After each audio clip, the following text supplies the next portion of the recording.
Hello, everyone. Welcome to In Time. My name is Nicholas Lamar Suter. Thank you all so much for joining us. Ember, welcome back. Good to see you. Hello. So, wanted to have Isandring here. Isandring. I know. So I called in. I called in Isandring, and I was just like, you coming into work today? He goes, I have, I feel so sick. I don't think I can come in today. No, he's going through the mountains. I know where he is, and we once attempted to do a show as he was. I was like, it'll be fine. He's like, I guarantee you, it's not going to work. It's like, it'll be fine. And it's all mountains. There's no cell service. So what happens is we get 5 minutes of him talking, and it's all roboting, and then he's gone. He's gone for 15, and then he comes back. I told him that you would have no objection to that since we really didn't want to listen to him for more than 5 minutes anyway. Suffice it to say, I should stop saying that when he drives around the country and he knows where I live and has an AR-15. So that's fair.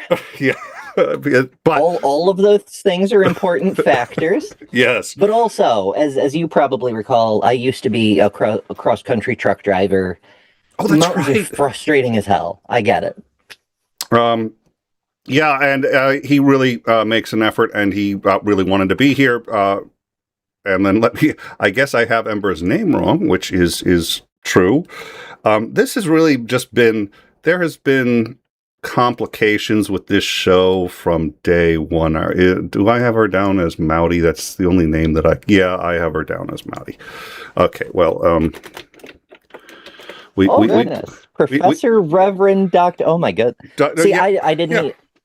My monitor is awful. I can't even see what's in the text boxes, so I'm just assuming it's fine. Well, if the live chat hadn't pointed out, we run a tight ship here. Well, and I'm talking to Isandring because I want to make sure some of Isandring's questions get asked. And unfortunately, I can't write them down and do all this other stuff. But I thought he had some really good and fair questions. And he and I talk about this stuff. We're verbal processors, so sometimes at 2 in the morning, he and I will be shooting the shit with each other about stuff like this. And that's, I think, why the show works. But he sort of laid it down to just kind of one question with about 30 different components. So we'll get there. And then I was just like, where's Ember? She's not even, and so I'm just like, we start talking about Ember, and I'm just like, well, I don't know where she is. And then I started just saying how nice she is, and just what a wonderful person, one of the best guests we've ever had. I'm sure that's what I was saying. I don't really remember what I was saying. What I remember is saying, I don't know where she is, and then all of a sudden it pops up on the internal text. She's in the room with you, actually. I'm like, oh, she can hear us. Mm-hmm. Well, isn't that special? This is today's show is just it's gonna be one of those shows, I think. So. Well, we're talking about genocide again. We have to interject what comedy we can. But yes, well, that thought it crossed, because so here's. I'd like to be known for something else. It's like so. I listen. We did our first show, and there was some significant things we didn't cover. And honestly, if you take a look at how we started it, we were going to go over all the points of what constitutes a genocide. And I think that that's really important. But I also think the rabbit holes that we went down were important. So our hour-long show went for 2 hours, which is great. I actually like the longer shows. And we still didn't cover what we needed to, which I actually think is great, too. It means that, we had a good chemistry, and it was a really good show. I think it was one of our better shows. But I'd like to be able to, because I know that when Ember gets a DM from me, it's not going to be, hey, would you like to come on to talk about puppies and rainbows? She knows that's not the topic. It's always genocide with you, Nick. I know. I'm sorry. I'll try to find a better topic for next time. We're a news show. This is relevant. And the algorithm just loves it. It's just the more times we say that word and just put it right in the thumbnail, the algorithm just like, oh, these guys, we want to platform them. But it's one of the things I've been thinking, because I've had some time to think, and since I'm a little slower sometimes, as Titan likes to remind me, I need that time. So I take all the time I can to think. And one of the reasons that it's harder to see what's happening with trans communities is because it's so easy to see what's happening with people who have immigrated to this country illegally, especially, but even legally now is starting to get quite bad. And but I don't think Christian nationalists want to wipe them off the face of the earth. I don't think Christian nationalists would like to completely eliminate anyone who's come into this country illegally. I think they just want them out. I think that's what they want. Well, it's easier to sell, we just want them out, but following the normal pattern to its inevitable conclusion, if they became king of the world, no more brown people, period. It's just all whites all the time. That's fair. But I think in terms of who right now they're trying to eliminate, I think it's anyone who's not cisgendered. Period. I think that they're interested in wiping. They're interested in listen. They're equal opportunity genocidal maniacs. So yes, you can wipe out more than one people group at a time. In fact, their predecessors in the mid-20th century did exactly that. They're most famous for the Holocaust of the Jews, but in the same Holocaust, they also went after all the flavors of LGBT and the Romani and a bunch of other people. Everybody can fit in these ovens. And the atheists. It's rarely one group only at a time. Yep. So, and it makes it easier to segue from one to another. And the other, you start small.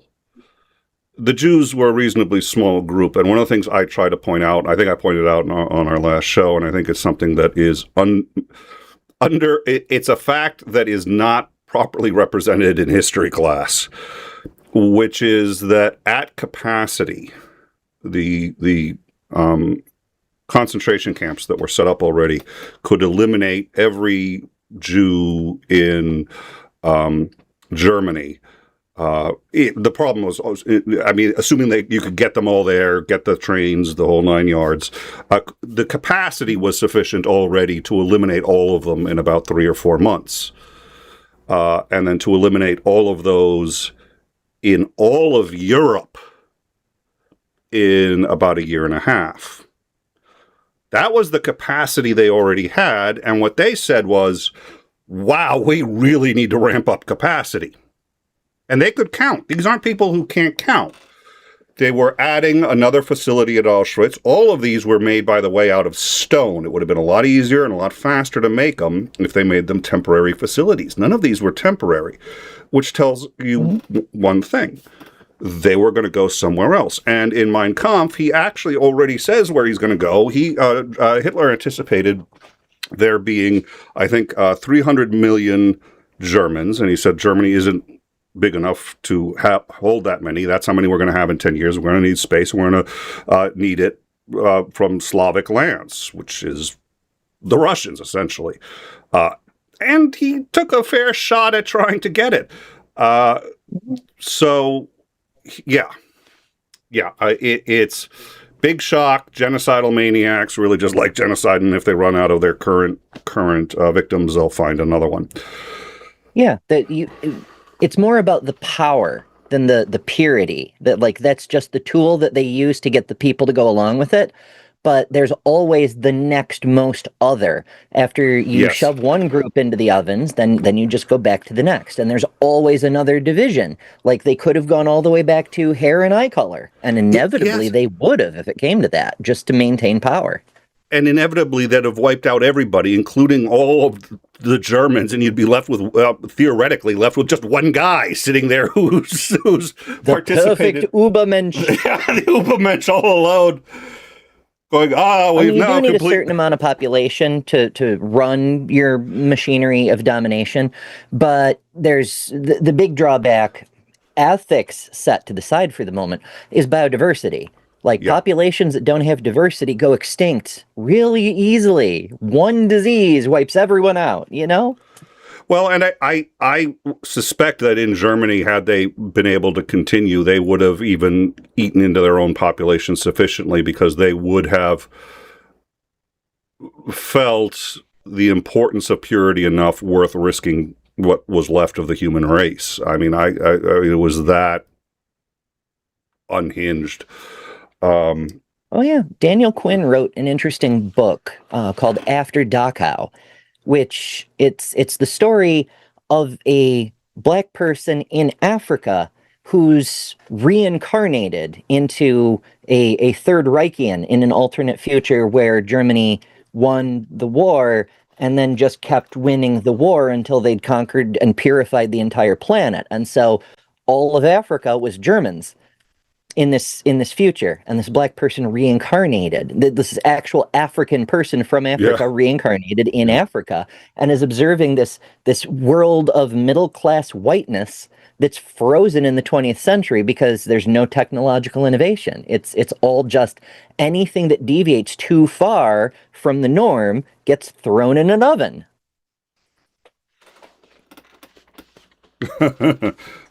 we are living well, it's an odd mix. Yeah, Germany didn't want to use, if I recall correctly, the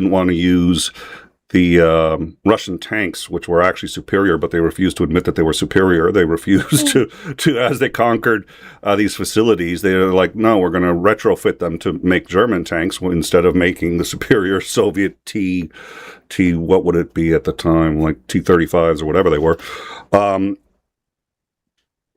Yeah. Okay. Well, the last time we spoke, one of the things that struck me hardest, and it's actually roughly where we ended at, we were talking about the criteria for genocide, so that we could understand that term. But one of the things is, in order to affect the removal of an unwanted group of a kind, and removal, whether it's by getting them to leave the country or by executing them all, removal. The psychological warfare is extraordinarily important. And one of the questions I had asked you was, what was the toll of so much indifference to the suffering of the of LGBTQ and trans communities here in the United States, indifference to the implications of trans panic defense, and that being allowed, and in fact that there are some states where that's almost encouraged, and 30 where it's still legal. Yeah. So the majority, in other words, and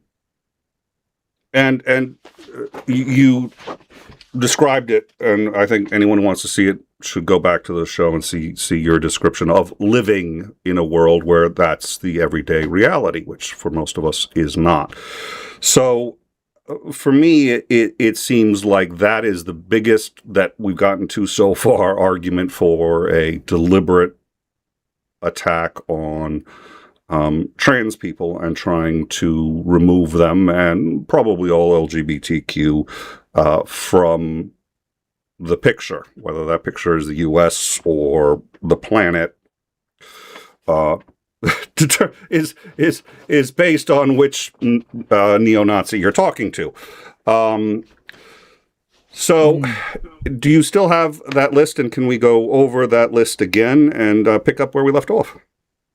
The 10 steps? Yeah. Yes. Let's see. This is a few people have seen these before. It's Gregory H. Stanton, the president of Genocide Watch, developed the 10 stages of genocide, which explains the different stages that lead to genocide. I'm reading from the Holocaust Memorial Day Trust Museum right now, and that's just how they structured that sentence, which is fun. The steps do not have to go in order, and sometimes they get skipped, and there's certain ones that have to go in a certain place. Like, for example, step 10 is denial. We never did a genocide. Nothing ever happened here. Nothing to see. Don't look in those graves. That generally comes after. But you will get denial during also. So that's fun. So I believe we only covered the first step last time, and then we got off on wow, we only got to step things. 1. Okay. Between the two of how many squirrels does it take to derail in time? Apparently not even one. We could As all the world knows, I am prone to tangents. Yeah, don't bring out your animal that shall not be named that you brought out earlier. We've got enough demonetization on this show. She has a name, Nick. Oh, well, you can. Okay, her name, just not the species, please. We have standards. Well, if we don't let her come out and play, she'll be blue. Only the feet. Mm-hmm. Yeah. I mean, in fairness, they're like that anyway, but details. Yeah. Well, she'll get over it, I hope. So, all I need is to start getting complaint emails from activists. Greenpeace is not going to come after us. You didn't let you wouldn't mention the species. Well, to be fair, I got to pay rent. Of course, the title of the show is there a Trans-Genocide? So I probably lost rent for this show anyway. But moving forward, I know the feeling. Yeah, I'm sure you do. YouTube is crazy with that. We've and everybody who's been here a regular. I mean, we covered the invasion, the main invasion from Crimea by the Russians from Crimea into Ukraine. And I was surprised we are classified as a news channel by YouTube, and whether we get more latitude because of that or not, I don't know. I do know they're not fans of us. They want everything to be unboxing videos because that's where they make the most money. But we showed people dying, and sometimes it was live. And that may have got us like ad suitability warnings. They're like, well, we're going to limit because not a lot of people want to show their ads on your show while you're showing. It's like, okay, that's fair. But they didn't like demonetize us. We didn't get struck. We didn't get, I had a friend who was doing a sketch of a female nude. And she knew not to air it. She didn't mean to air it. What she did was she flipped the page over, and for a split second, it's on like one frame. Boom, channel is down. Whole channel, they can't stream to it. Nothing. It is a pencil sketch of a female nude. Like, okay, so I can show people getting their heads blown off, literally.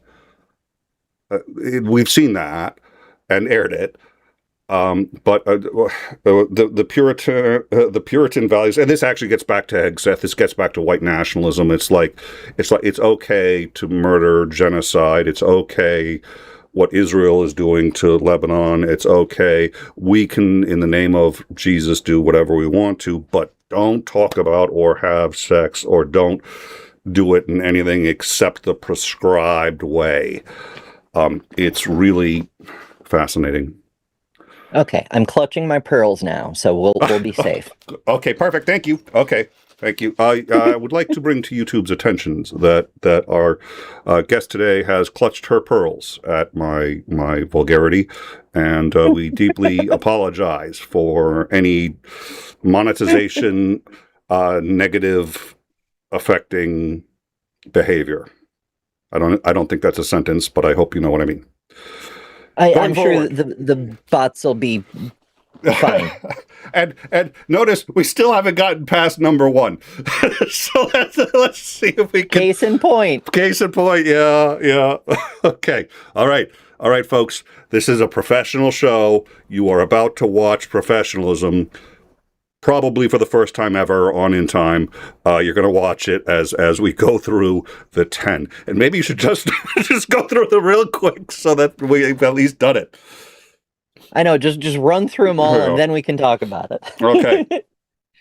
Okay. So we'll just take it from the top for completeness sake, and so that the people who want to take this out of context later can have a nice clean clipping point. Perfect. So the first one is classification. And it's pretty simple. It's where the differences between people groups and specifically a lack of respect. This is where you get the us versus them, which is honestly the main point of doing it for a lot of authoritarian types. But once you start promising we'll get rid of the them, you get kind of locked into it. The mob mentality takes over and everybody gets carried away. But ultimately, it's the us versus them thing. And we get stereotypes being created. We get, people being hated for what kind of person they are. The slurs come out. This doesn't necessarily have to lead to a genocide, but it does contribute to dehumanization and an increase in violence. Take Black Americans, for example. Even though they're not being genocided, because there's still a lot of racism at both systemic and cultural levels in some regions of the country, people just kill Black people and no one cares. So there's an increased incidence of violence, there's low repercussions because of this kind of thing. Even without a genocide, it is not good for the targeted group. Yeah. And it sounds like, I would imagine, so what you're essentially saying, a couple of things, if I can break this down. First of all, I would imagine all genocides would require a classification. If there's no classification, there's no real way to actually commit one. So that would be my first posit. But not all classifications are an act of genocide or lead to genocide. Are both those statements reasonably accurate? Yes. All right. And I mean, sometimes they come about organically. I mean, hell, we still do them in society today. Are you a boy or a girl? Are you on team football or team Barbie doll? That's a classification too. It's an us versus them. It's a tribal thing. That's not to say it's human nature as in everyone will always do it. It's more of an argument tradition sort of thing, where humans seemingly have always done it, and therefore it's probably okay. Okay. Or probably our nature, you can't fight it anyway, so might as well just lean into it, or at least just accept it, and anyone who says we don't have to do this is ignorant. Yeah, the woke radicals trying to make people equal and fair treatment, and yeah. They'll be the death of civilization. Yep. Yeah.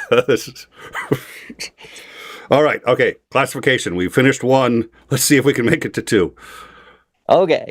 Number 2 is symbolization. And this is where you start to put visual markers of the targeted group, of a place to aim hatred.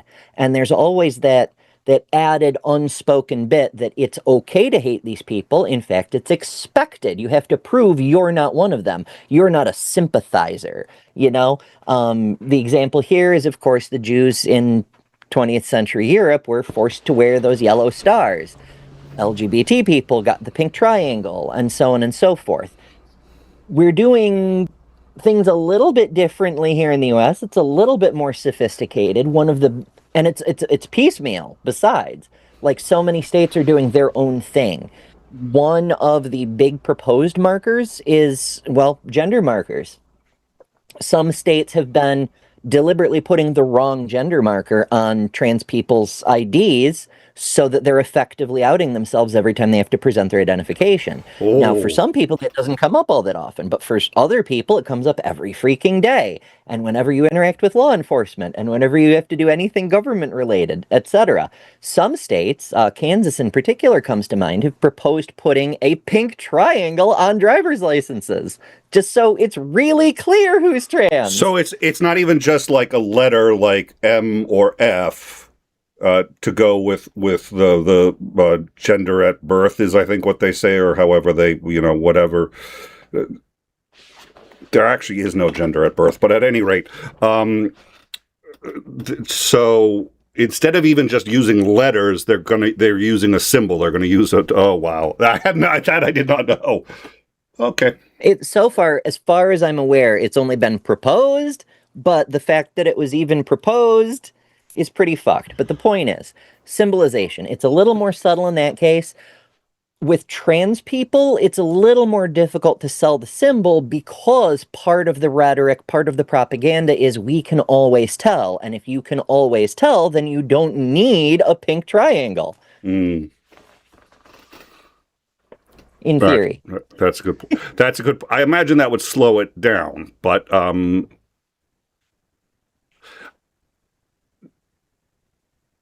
there is. Maybe. No, it will. It will.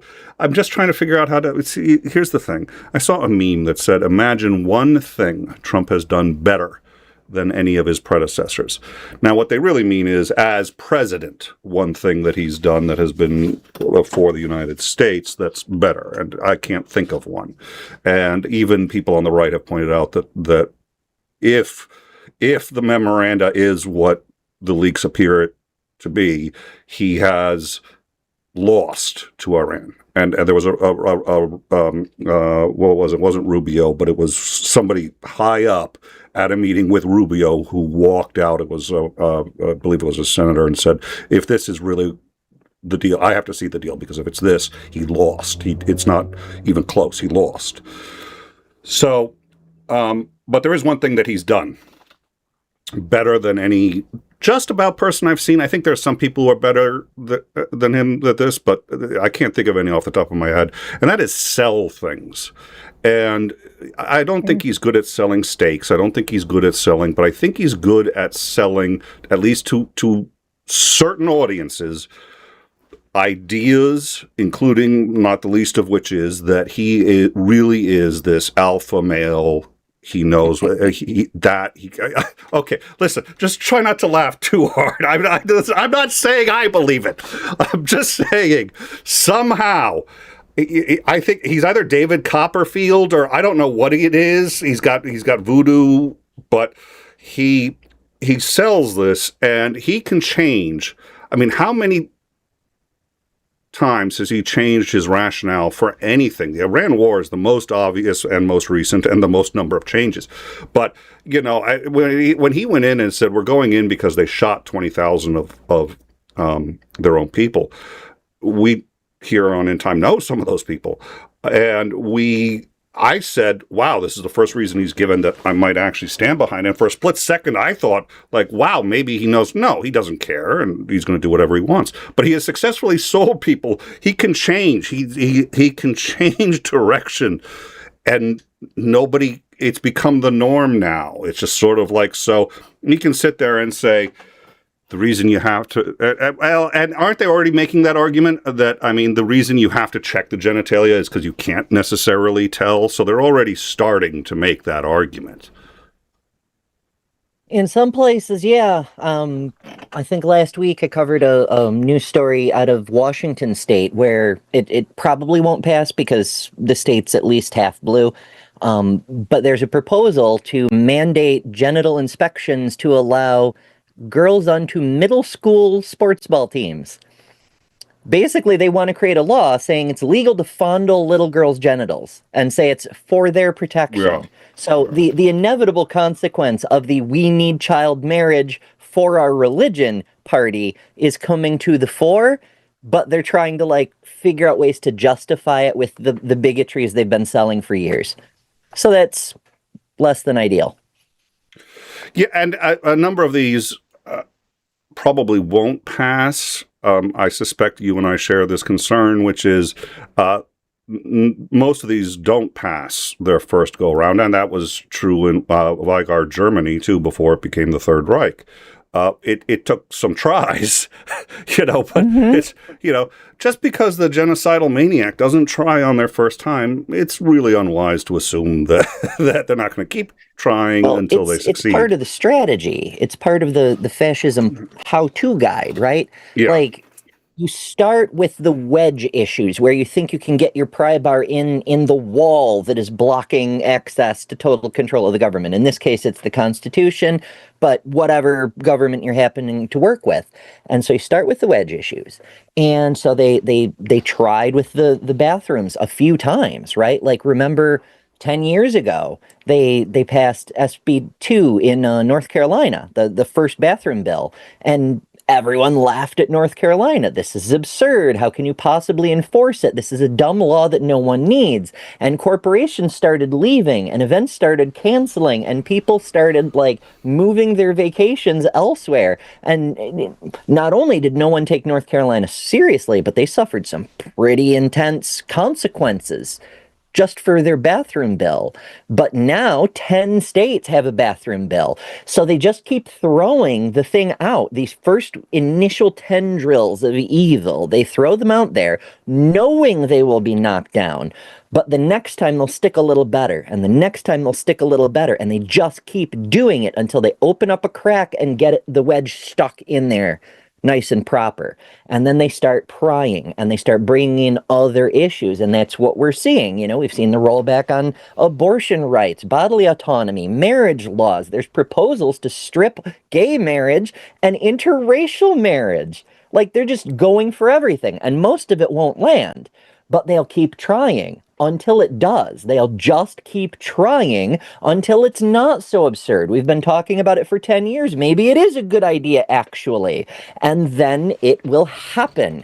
And then the courts will come in and strike it down. But that's okay, because they'll just pass it again, because it takes the court 2 or 3 years to strike it down. And maybe they'll come up with a different form that takes the courts a little longer to knock down. Or it doesn't matter if the law is illegal. If you can just pass another one and it's in force until a court strikes it down. There's no check for that. And then they just start replacing the people on the courts and their laws stop getting struck down. And before you know it, there's no Constitution anymore.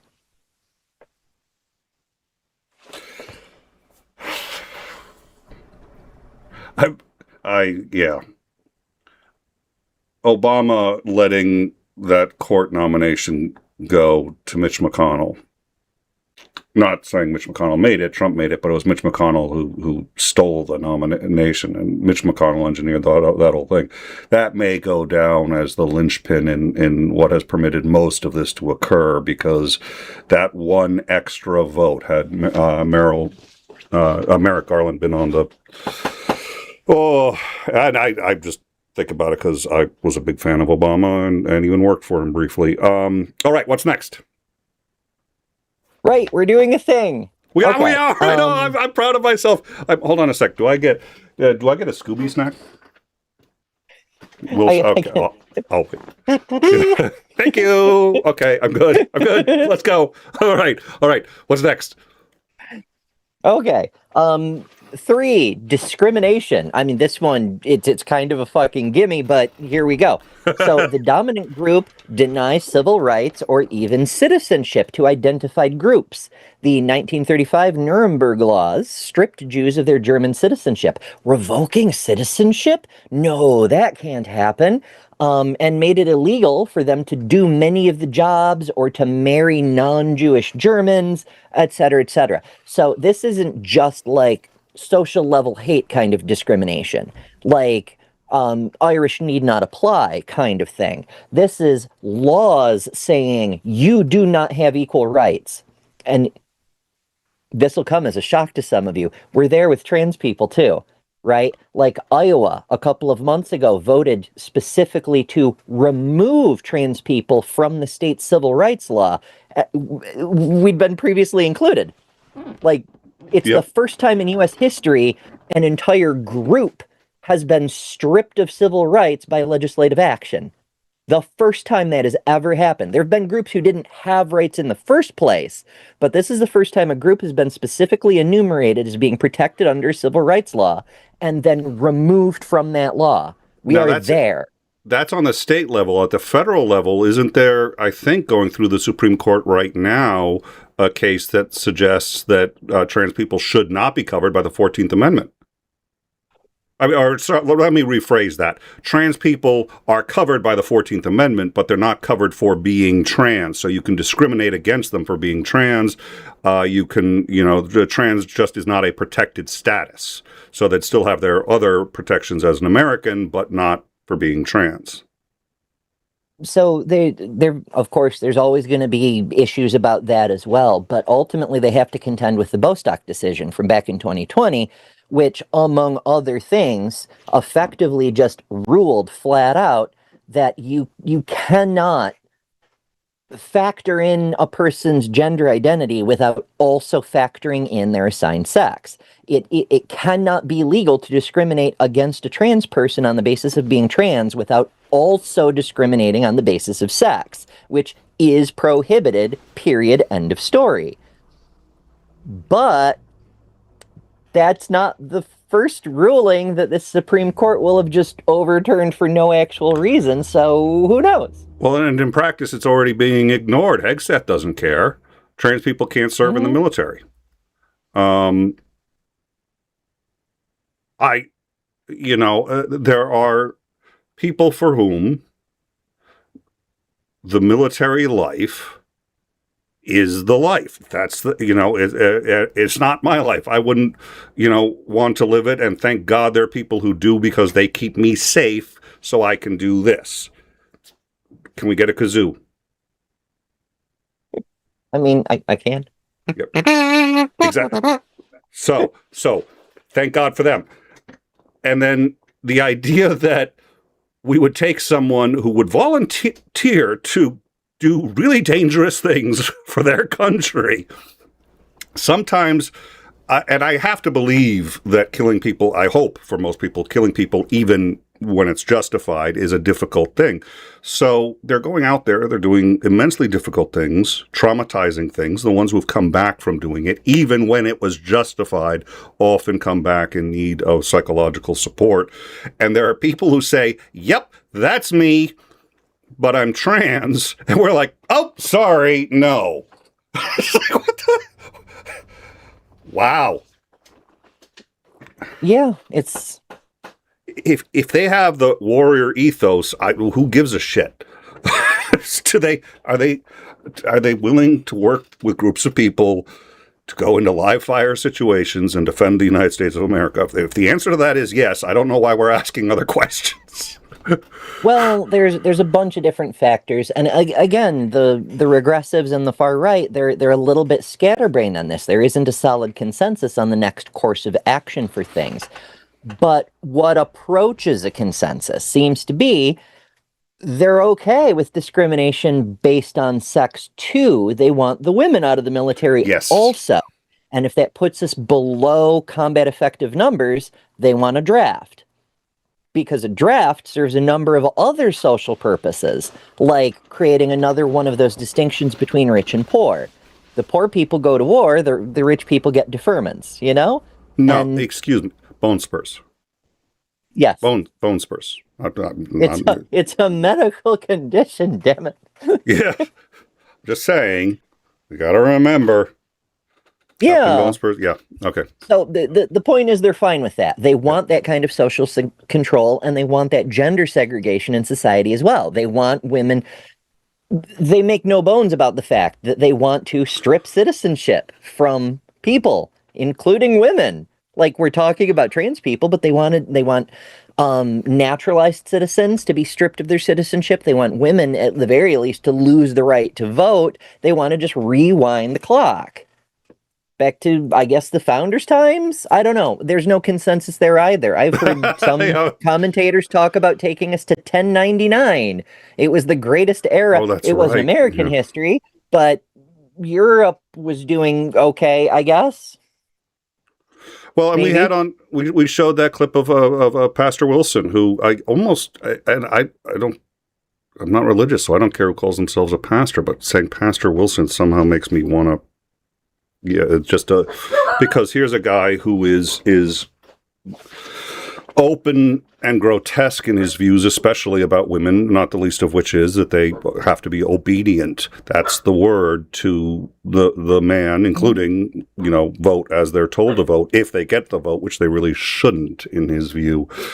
And he's Hegseth's pastor. He's growing in popularity, as is Christian nationalism, which is, I think, a huge part of this problem. Oh yeah, there's so much propaganda pointing people in that general direction.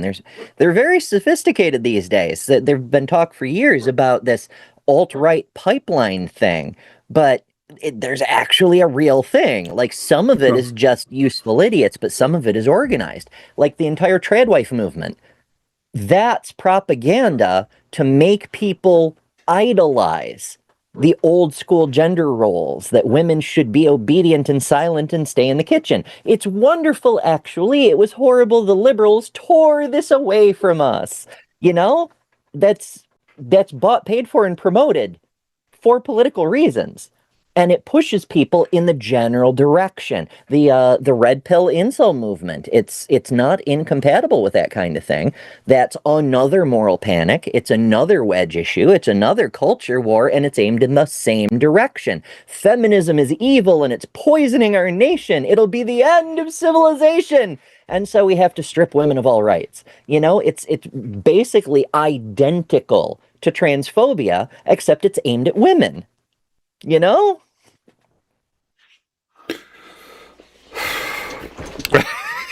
I've noticed I pause longer after you've talked, because I'm like, there's so much in my mind to unpack and so many places I want to go.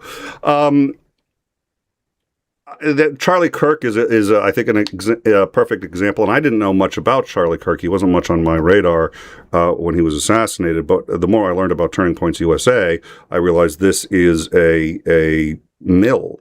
It's a mill to turn young, wide-eyed, potentially maybe liberally leaning college students into right-leaning fascists.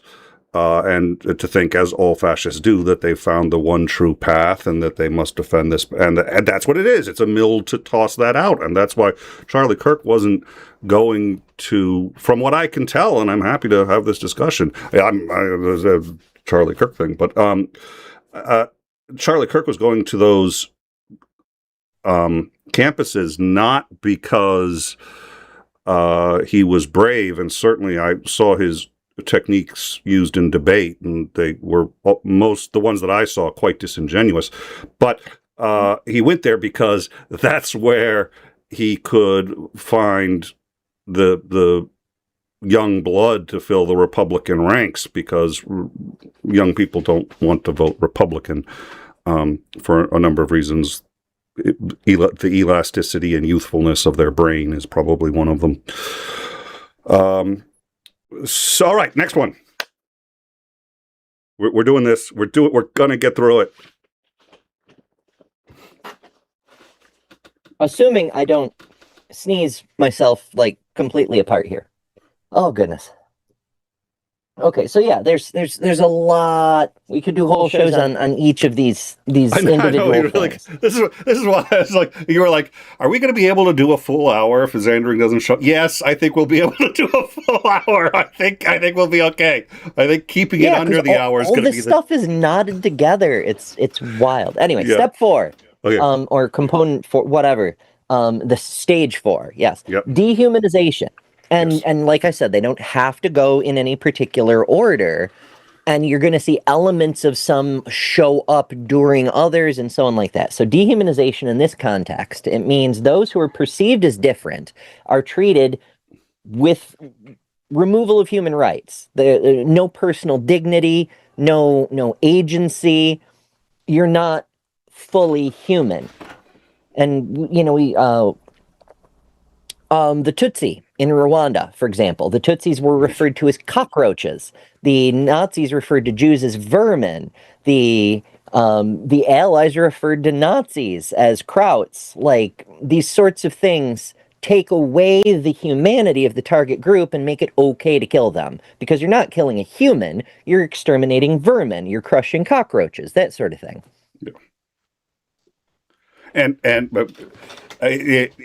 On one level, it's starting also with the woke, which concerns me mildly as a term.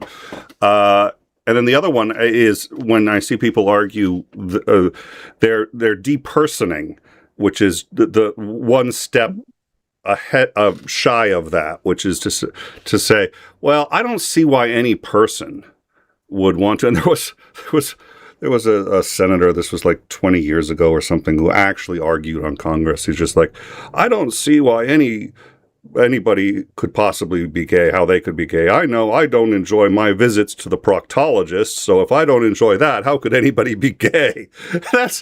He literally said, this is in the congressional record. I was like, I'm sure your wife doesn't enjoy going to the gynecologist. That doesn't mean, well, in your case, who knows? But, anyways. Sounds like projection to me. Yeah, exactly. He's one of the guys who goes to Charlie Kirk's funeral or whatever, and the Grindr notification goes off. You know what I mean? Yeah.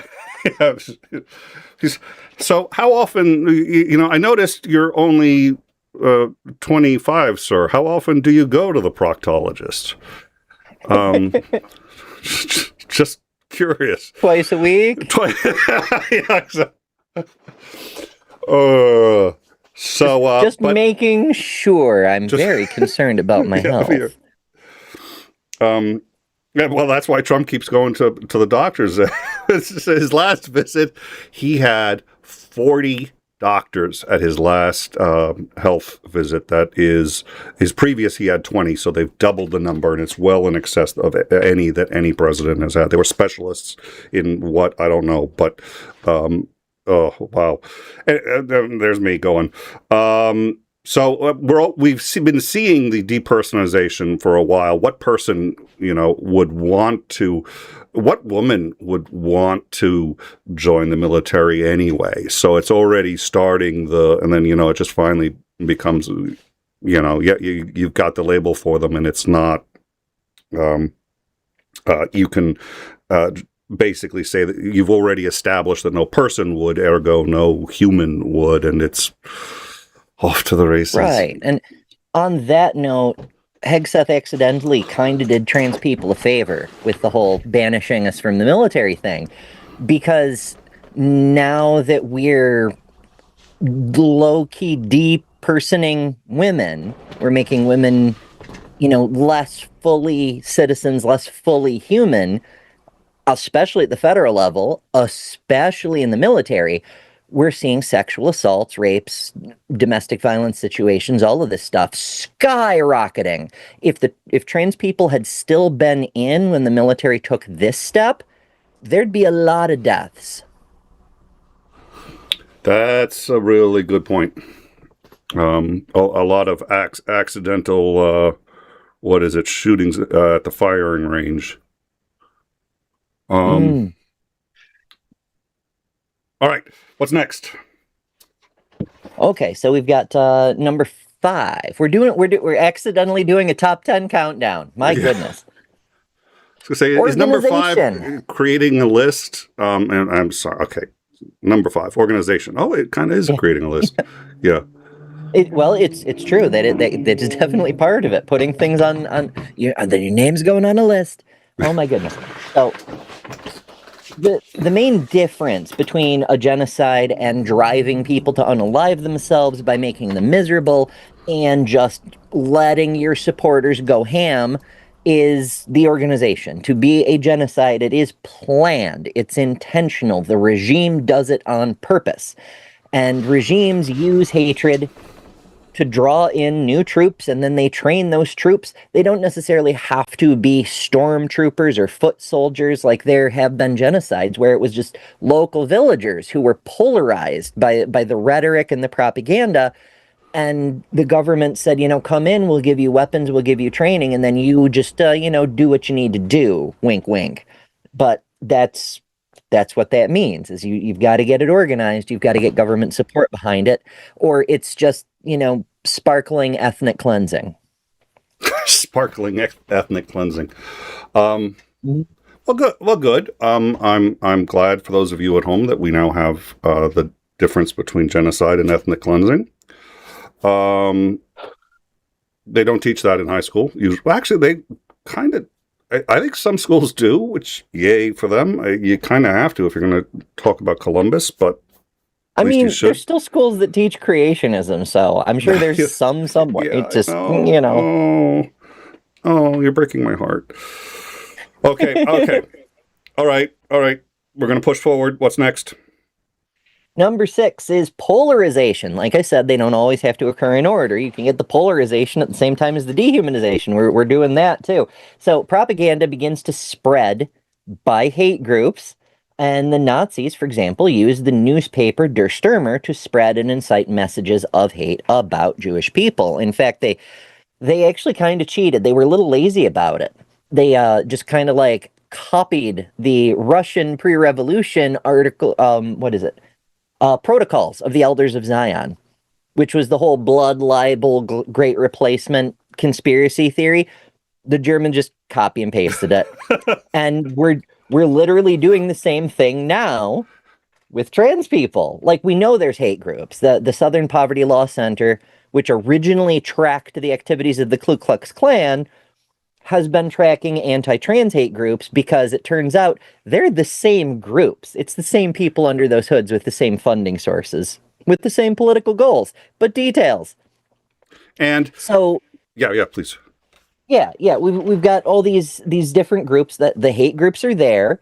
PragerU, for example, spreading propaganda. It isn't always hate per se. Like, people like Ben Shapiro and Matt Walsh say some hateful things, but they don't come off as hate mongers. Their purpose is to convince the viewer that the hate the viewer already has is just facts and logic. It's not fear, it's not emotions, it's just the reasonable conclusion. Of course you should want to murder people who are different from you. That's just normal. And then they've got Michael Knowles, who will actually say, get up on stage at a political convention and say, we need to eradicate these people from the face of the earth entirely. So yeah, I dare say we've got that part. Yeah. Well, and we've got the government, because I think Trump's number one concern is that he makes money and that people adore him. I think that's really what he cares about. And to that end, anyone who's aware of that can manipulate him. I don't think he's rabidly anti-trans or anything like that. But I think he's happy to pass anti-trans and to tote the line for the Heritage Foundation and for all of those people and any white nationalists that want to come on board, because they all tell him he's the greatest president that's ever served.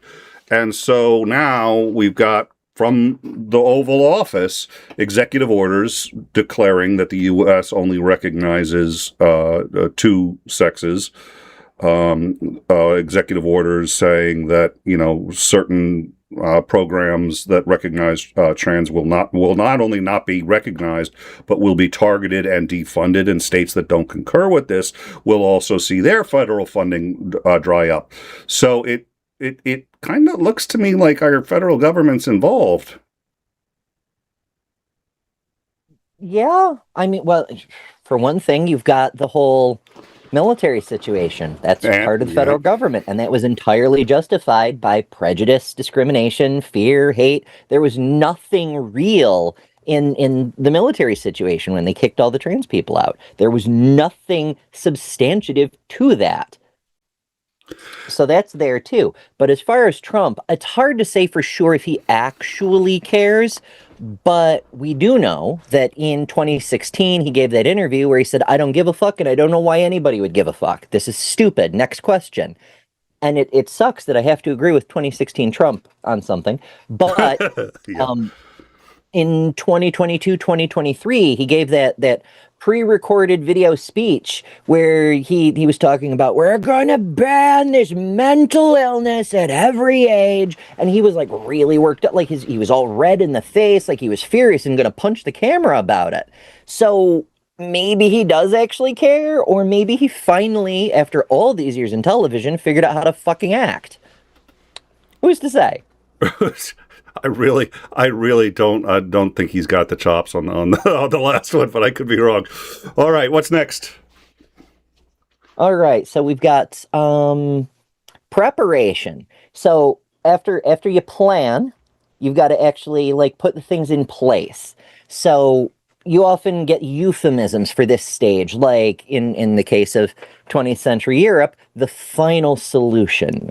You know, we're not talking about a genocide or Holocaust. We're solving the problem. We're answering the Jewish question. What do we do? Well, now we know what to do, and it's the final answer. We won't have to keep moving these people around and pushing them out of our towns and pushing them into ghettos and deporting them. We're just gonna settle the problem once and for all. Our final solution.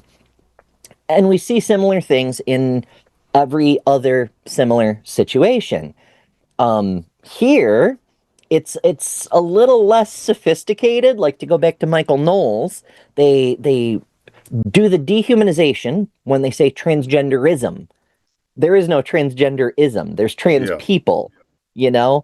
But they say transgenderism to make it be like it's about the ideology, as if you can wipe out an ideology of people existing without wiping out the people existing. So that they use that kind of word game with that sort of thing. But that's sort of the same thing. But it'll say transgenderism needs to be eradicated. They're not hiding the eradication part. It's right out in plain sight. It isn't even really plausible deniability, but it's in that same general stage. It's creating fear of the victim group. It's building up to taking action. It's getting the people ready, galvanized, and mentally and emotionally mobilized and ready to act. Transgenderism is the threat. It's our duty as red-blooded Americans to eradicate it. The cockroaches, they're infesting our kitchen. That sort of thing. It seems to, this is a web. This is not a list. This is like a whole web. It seems to me that it would do something else as you were talking about it, because I was thinking, okay, well, transgenderism turns it into an idea, which means you're not really hurting people, you're attacking the idea, but it's also a contagion. If you don't attack it, other people may get the idea. It's transmissible. That means people who already have this idea are inherently dangerous, but it also makes it a choice. People who are transgender, who are guilty of transgenderism, have done so as a choice, transgenderism. And so they're responsible for our response to it. They didn't have to follow this ism. They didn't have to do that, but they did, and so we had to respond in the way that we did. Is that anywhere?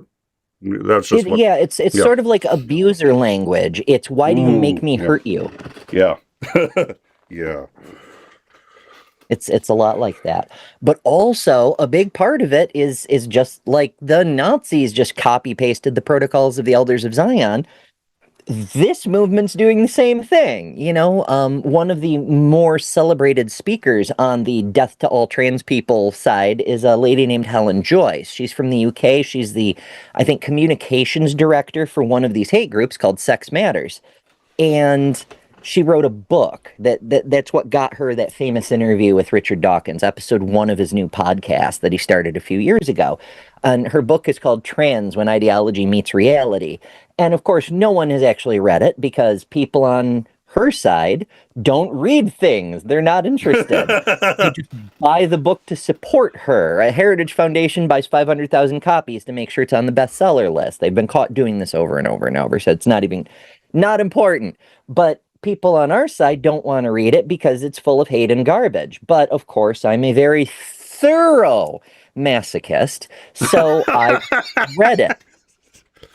And on page 197, she just outright says, who is behind this sudden plague of transgender mind virus, yada, yada, yada? Why, obviously, it's the Jews. Oh. Like, she just out and says, it's the Jews. Oh. It's the same game, and it always has been. Oh my God. Yeah. They're trying to replace Great replacement. They're trying to replace real women with fake women to fuck up the white people's birth rate so that the Jews and brown people can take over Western civilization. Which is ironic when you consider that, well, Jews and most brown people don't get along, at least in the Middle East. The fact it's incoherent doesn't matter. and some might argue that's a feature, not a bug. Fair point. Fair point. All right, next one. We're getting there. We're getting through it, and then we're going to discuss them a couple more. I'm going to ask you what Isandring had a little sad but brilliant question. We'll get into that. So, what's the next one? Okay. So, number 8, persecution. Mm-hmm. So, duh. But a lot of people misunderstand persecution these days. Like, there's people running around going, "Oh, white Christians are so persecuted." Fucking hell. So, in this case, victims are identified because of their ethnicity or religion or whatever that targeting characteristic is. And death lists are drawn up. Now, this is the genocide part. This isn't just the taking your rights away. This isn't just the making life hard for you, driving you to unalive yourself. This is whoever's still left at this point gets put on a list, like we're doing right now. This year's defense internal security, I forget the exact title for it. A week or two ago, a thing came out trying to classify trans people as terrorists. They're just all terrorists, dangerous radicals and things. So yeah, we're making lists. We've from day one of this administration, we've removed rules prohibiting domestic surveillance on people who are identified as trans people. So, our backstage room is absolutely being monitored right now because I'm definitely on one of those lists. But we're making lists. We're checking it twice, and we're going to find out who's MAGA or nice. And there's multiple utilities for this, because by making these lists, they find out who is an affiliate, who is a supporter, who's a sympathizer. And so they also get lists of their loyalists and their political enemies. So they know where else to go, what else they can do to pull on those levers for even more power. It isn't, again, they don't actually care. There aren't enough trans people to really bother with, except for propaganda purposes. They don't actually care if trans people exist. But they drop the death lists, and then people are sometimes segregated off into ghettos, as we've seen here in the United States during the cleansing of the Native American population, as we've seen in other countries, some of the places Japan occupied during World War II, and of course, we've seen in Germany. Every time they rolled into a new country, they would set up a ghetto area, they'd fence off several blocks of city, and then shove all the Jews in there. It happens over and over. You don't always have a ghetto situation, but it's pretty common. You also get mass deportations. You get people locked up in, torture prisons. You get people locked up in literally detention center concentration camps, like Alligator Auschwitz, for, ostensible deportation, but not always. But you'll also end up with people who are locked up in controlled facilities long term with no charges just because they're not citizens and therefore have no rights, like the rape and forced birth prison in Texas.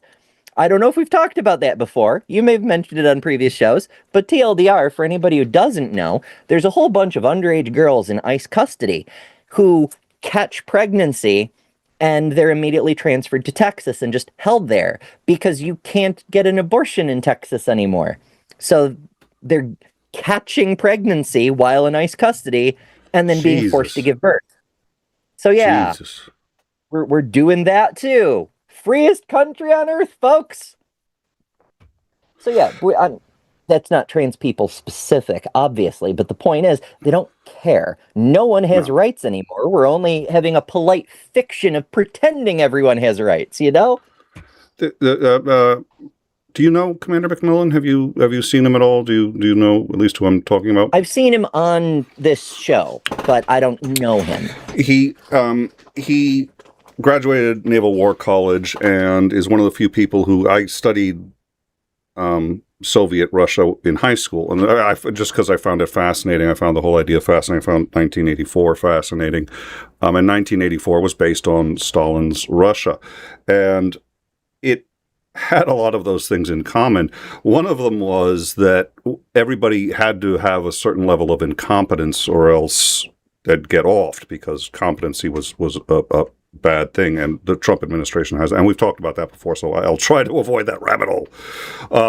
But the other thing that you had to be reasonably competent at was making sure that you could pin the blame on somebody else when something went wrong. And the people who were most successful at this usually got to stay around the longest, although nobody was guaranteed a free pass. And in many of the regimes, they have to be brutal. Kim Jong-un, in order to ensure loyalty, when somebody, one of his uncles had done something that he felt was disloyal, so he had his uncle tied to a tree. And then he had one of the cabinet members that he thought was most next to betray him, gave him a gun and said, "Shoot and kill my uncle." As soon as he does that, he's now a murderer. And there are 10 witnesses because he brought the whole cabinet out to watch him do that. The entire cabinet comes out. If he shoots and kills the guy, he's now a murderer, and everybody's got him for it. And Kim Jong-un has him for it. If he doesn't do it, he's dead, because Kim Jong-un's guard is right there with their guns aimed at this guy. So it seems to me, I think what matters most is that it's efficiency. It's a vulnerable group that's easy to target. If they're too hard to target, just move on to somebody else until you've run out of the easy targets. And then usually by then, we've all become so inured against the violence, against the thousands of people being asked to go to Red Square for a meeting tomorrow where they're all going to be shot dead and everybody knows it. This has just become such a way of life that even the hard groups have become reasonably easy. And then it's Lord of the Flies. Yeah, we've seen similar things in various authoritarian situations, not necessarily based on group identity, but just as a general matter of practice. For example, the Russians used to do a practice in their military called decimations, which it's based on the old Latin term 1/10. So they'd have the army units group off into groups of 10. And then they would decide amongst themselves which of them is going to die. Your 9 friends would decide you're done, and maybe they'd give you the chance to do it yourself. Maybe they would do it for you. Whatever. It's not important. The commanders didn't care. The point is, the 9 who survived now had that shared trauma bond of having been forced to kill one of their compatriots. And everyone in the whole army did this. It cost them numbers, but they didn't care, because now they've compromised your sense of humanity, your morality, and your understanding of the value of human life to the point that you're a lot more easy to control. You're crushed with a sense of guilt and shame and horror and fear that you might be next, and also because of the traumatic consequences, you care less about human life. We've seen similar things in other places where they would do public executions. They weren't just to sell tickets and shit. It was to get the population used to the idea that they could be next, that human life means nothing to the people in charge. And so nothing will save them.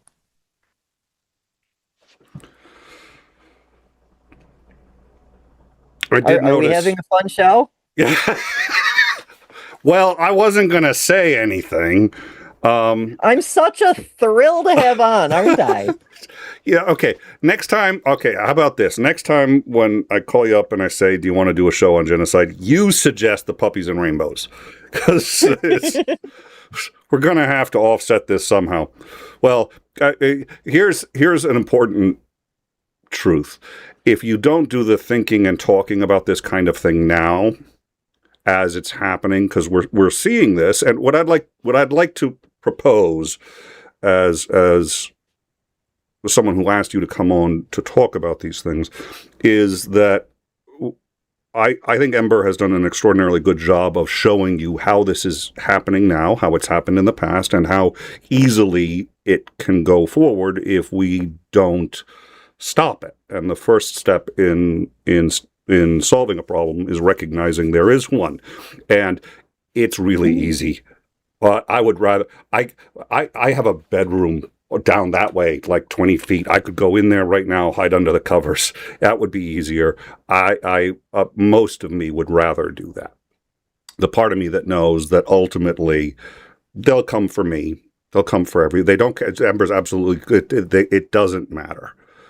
Any privileged group right now, Ember's been referencing all these like esoteric works made from Eastern Europe. I'm going to reference Batman. Now, in The Dark Knight, Bane has everyone go after the wealthy, and they can become easily the targeted group. Not as easily, but it can happen. Ask Marie Antoinette. Well, you can't ask her, but at any rate, it can happen. And that's an example of where somebody who is charismatic is able to say, all of your problems are coming from that group. So it can happen to any group. Anyone can be one of the 9 out of 10 that you were talking about. So we have these shows to make sure people see the problem, because I see it and I can't stand by and say nothing about it.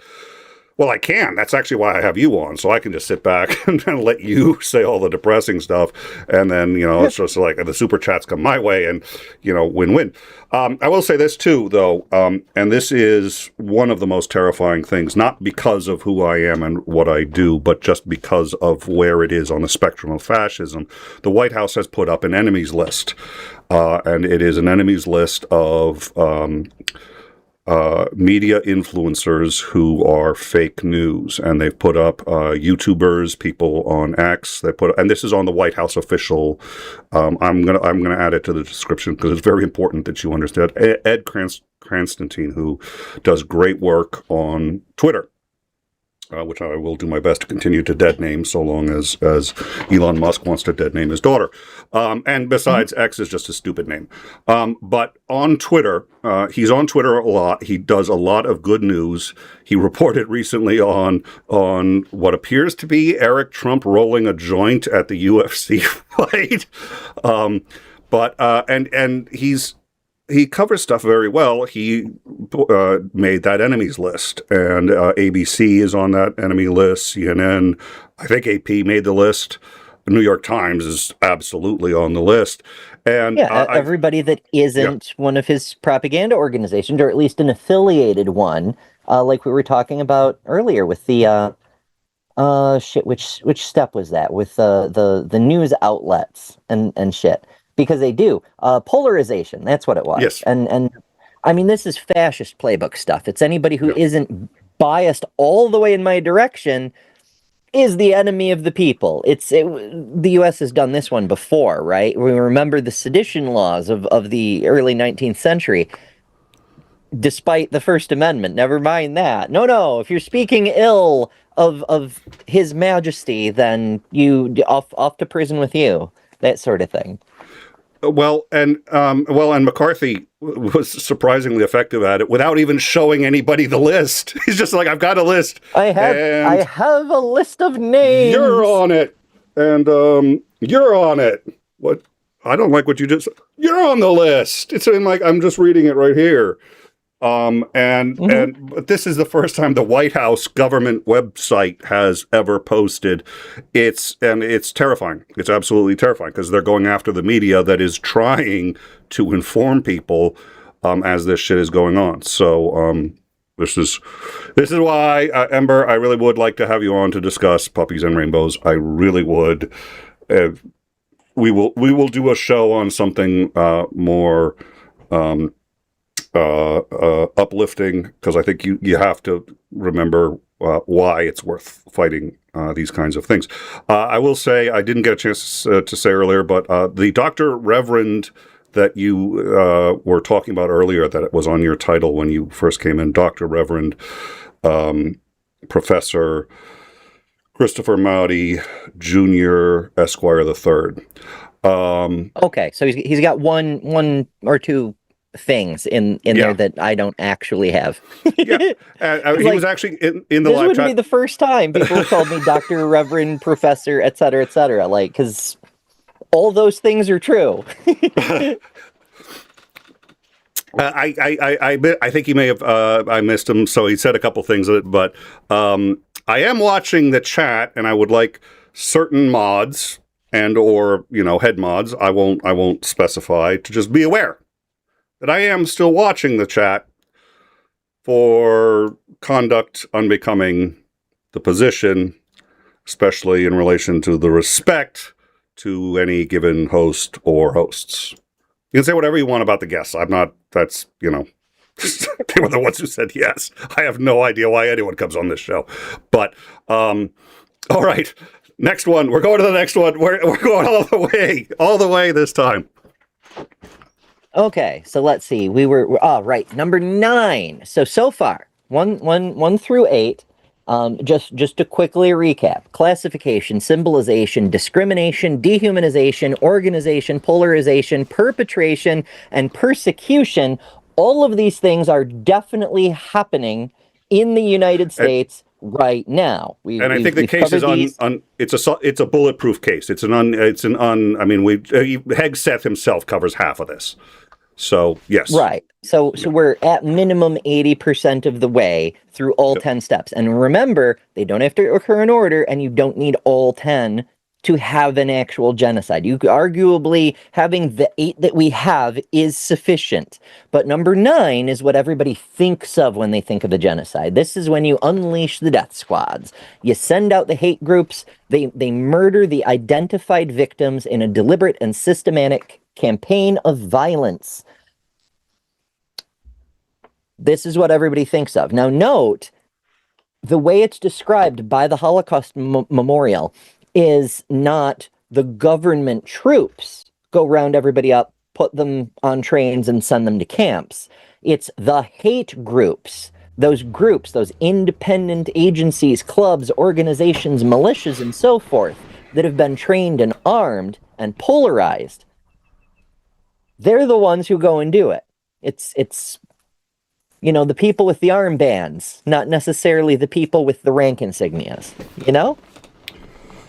The people with the red hats, you might say. Or the brown coats, or the red hats, yes. Yeah. The Children's Brigade, or whatever it was in 1984. There is a private army, and what's scary is Commander had suggested a while back about, but while Trump was running his second time, I said, if he wins, what's he going to do? And Trump said the first thing he's going to do is build a private army. And I kind of laughed. So just like, how is he going to do it? I didn't, and the way he did it was pardoning all of the January 6ers who now owe him the fact that they're not in prison. Most of them were already batshit crazy for him, and now he's pardoned them, which sends them the signal they can commit any crime they want to, and if it's in his name, they're okay. And we still haven't caught the guy who shot Jane Goode, because it was our own government who's hiding him and moving him around. Mm-hmm. And then he decided to try, has so far failed, and will fail by the means by which he's trying, I suspect. But there are other ways for him to do what he's trying to do here, which is to pay all of them off, give them thousands of dollars just for being January 6ers. And he has his own private army. And if he stands up and says, the real problem is a conspiracy by X, Y, and Z, I don't know how you stop them, because the military isn't going to get involved, and local police are going to be overwhelmed by that many people that rabid who have complete pardon power by the president behind them, and may have by that point access to military weapons. Yeah, I mean, if you give a mob blanket immunity, then we have some problems, because like, as we found out on January 6th, it doesn't matter that you have the theoretical power of the United States government backing you, that you have, armed police officers and soldiers just a phone call away. A large enough group of determined people will get into any structure, and they will do whatever the hell they want. The best you can do is make sure the VIPs get out the back before they break through the doorway. You can't even stop them from breaking through the doorway, you know? Yeah, yeah. The I want to make two quick programming notes before we continue. The first is we did a show, I think 2 days ago, on I always want to say Kristi Noem, and it's not Kristi Noem. It's the head of Homeland Security. I think I have a mental block on her name, which is hilarious. Because it's hilarious because she's, despite the fact that she's, I think we're a Russian agent, she's the only one who actually had competency. Head of national intelligence. Oh my God, somebody in the live chat's going to give it to me for like the 18th time. I always get bailed out by my live chat. While we're doing that, we've got, I think, 2 super chats. Sinister Porpoise, $5.12. The most important thing we can learn from algebra is that the primary reasons why relationships fail can be expressed as a function of the x.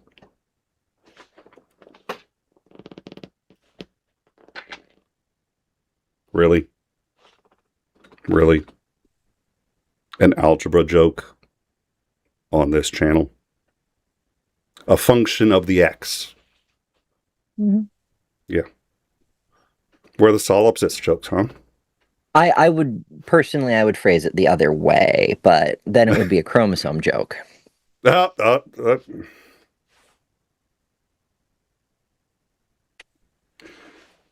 Where's Sage? I need help. Okay. we need to get this show under control. Tulsi Gabbard, thank you. Tulsi Gabbard. All right, so I want to make sure I thought I had 2 super chats. We got 1. Okay. Thank you very much, Sinister Porpoise, for your joke and for your continuous, and the joke definitely very much needed. I think it's odd that I can put on my resume that at least when the 2 of us are together talking about this, makes talking about genocide fun. As fun as it can be. I mean, we can tell jokes. Some people laughed. No, you're Netflix special next, maybe. I think. Yeah, then we'll really be on the list. Okay, so we had a show on Tulsi Gabbard who used misinformation and a PowerPoint presentation that had 2 cities that weren't actually cities and put Kyiv in southern Ukraine instead of northern Ukraine. She's the head of national intelligence, and she didn't know where Kyiv is. Amazing. Yeah. I mean, in fairness, it's policy of the administration that all the actual work be done by the unpaid interns, and they have to use ChatGPT to do it with. That's so fair. It's not Very her fault she doesn't know, because it's ChatGPT that doesn't know, and then no one up the chain of command from the intern using ChatGPT, they don't know. They can't, yeah, exactly. And she was talking about extraordinarily dangerous stuff, suggesting biohazard level 4 stuff. The most that she even attempted to evidence with her really bad evidence of a map that wasn't even, like, it called Crimea a city. It was a biohazard level 3. And we talk, in order to do that show, Biohazard 1, 2, 3, 4, and 5. There have been some inaccuracies on how we categorized, specifically 1 and 2. Those inaccuracies, in my view, do not affect the conclusions of the show, nor does it affect in any salient way any of the discussion we had about the disingenuous nature of what she was saying. However, I think it's for people to understand what a biohazard level 1 and 2 are, and those were the 2 that we got wrong. We nobody has brought to my attention any inaccuracies on 3 or 4, which is what was relevant in that episode. At any rate, I will be issuing a correction at some point in the next day or 2, so you'll see a video come out on that.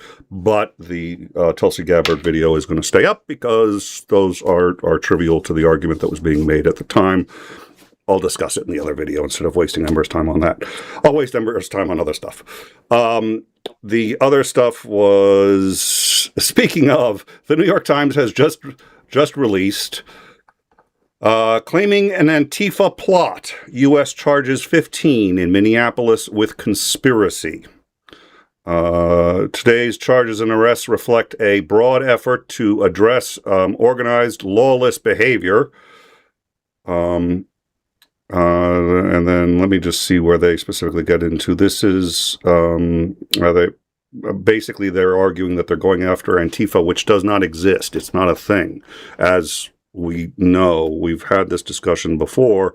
So it's part of, I think, where on the list would you put Antifa? I mean, we have here a list of names. We've seen this before, right? Like when Bush invaded Iraq because he wanted to, and we had to manufacture domestic threat to justify the use of power domestically. And so we ended up like arresting sewing circles of old grandmas because they got flagged as terroristic communications or some shit, you know? Like we do this specifically with Republican regimes, but we do this even in the 21st century in the US. It's just, this may be the first time, though, that a wannabe incompetent fascist regime, and I realize all fascist regimes are fundamentally incompetent, that's why they need the fascism, but that's a topic for another time. It may be the first time that a resistance group got named by the fascists. Like the White Roses picked their own name. The French Resistance, not the most creative name, but they picked their own name.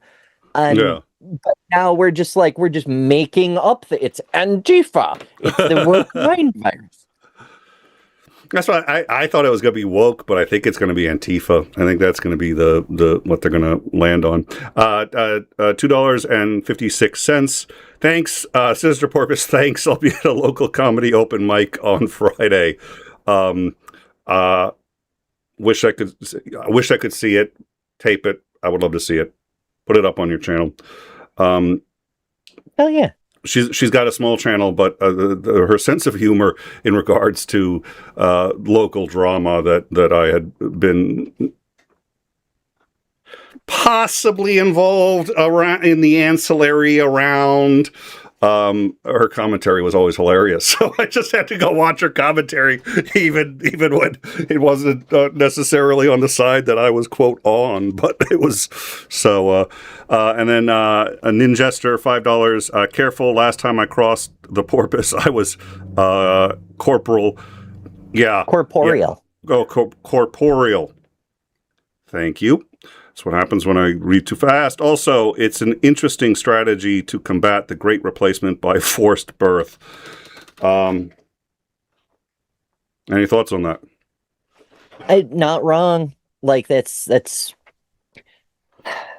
everything is multifaceted. It's multi-purpose. Like I said, they're a lot more sophisticated than the last time. Some of this stuff is because they've imported the ideas of the fundamentalists, right? When Reagan put together the religious right coalition business, they started bringing in the things from the religious fundamentalists, like instead of saying creationism, say intelligent design. When you come up with your own novel terms for things, then the people who have real facts can't refute you as quickly and easily because you're talking about made-up terms that don't exist.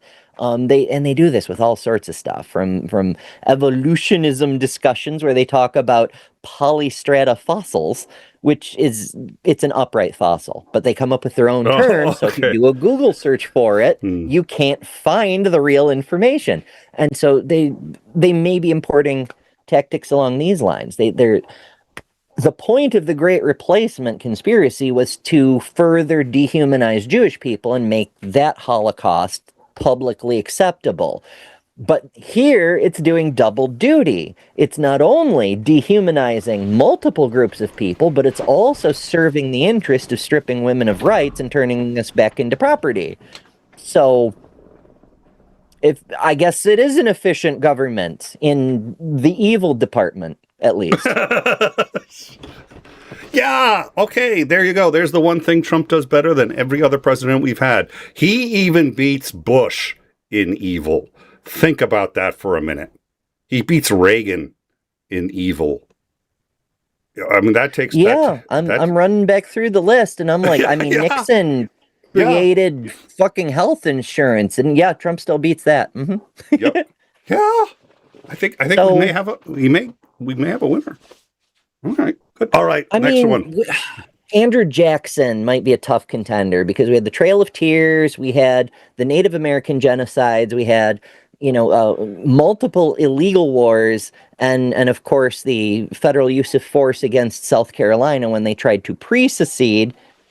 You could argue that prevented a civil war at that time, but the point is it was very not legal. The Supreme Court even said so, and to which he famously quipped, "They're welcome to stop me as soon as they get their own army." Yeah, they have their ruling now. Let's watch them enforce it. Was the version as I've and that line Trump has actually. That's why Andrew Jackson is in the Oval Office, and Trump said that's the reason he picked it was because Jackson wasn't pushed around by by the Supreme Court. And he famously had an incompetent cabinet of buddies and yes men and favor seekers and sycophants and otherwise incompetent people. All right, so he's the most evil since Jackson. The only reason I would give it to Jackson over Trump is because Trump only admires and looks up to people who are genuinely more evil than him. And that's a short, small list. But there are people. Putin, Kim Jong-un. And he genuinely admires these people. And he admires Jackson. So in my view, that's evidence that, at least in Trump's mind, whatever Jackson was able to do, this collection of power is something that he has to attain. Once he's attained it, once he's got it, then Jackson will be meaningless. If he had more power than Putin, he wouldn't look up to Putin.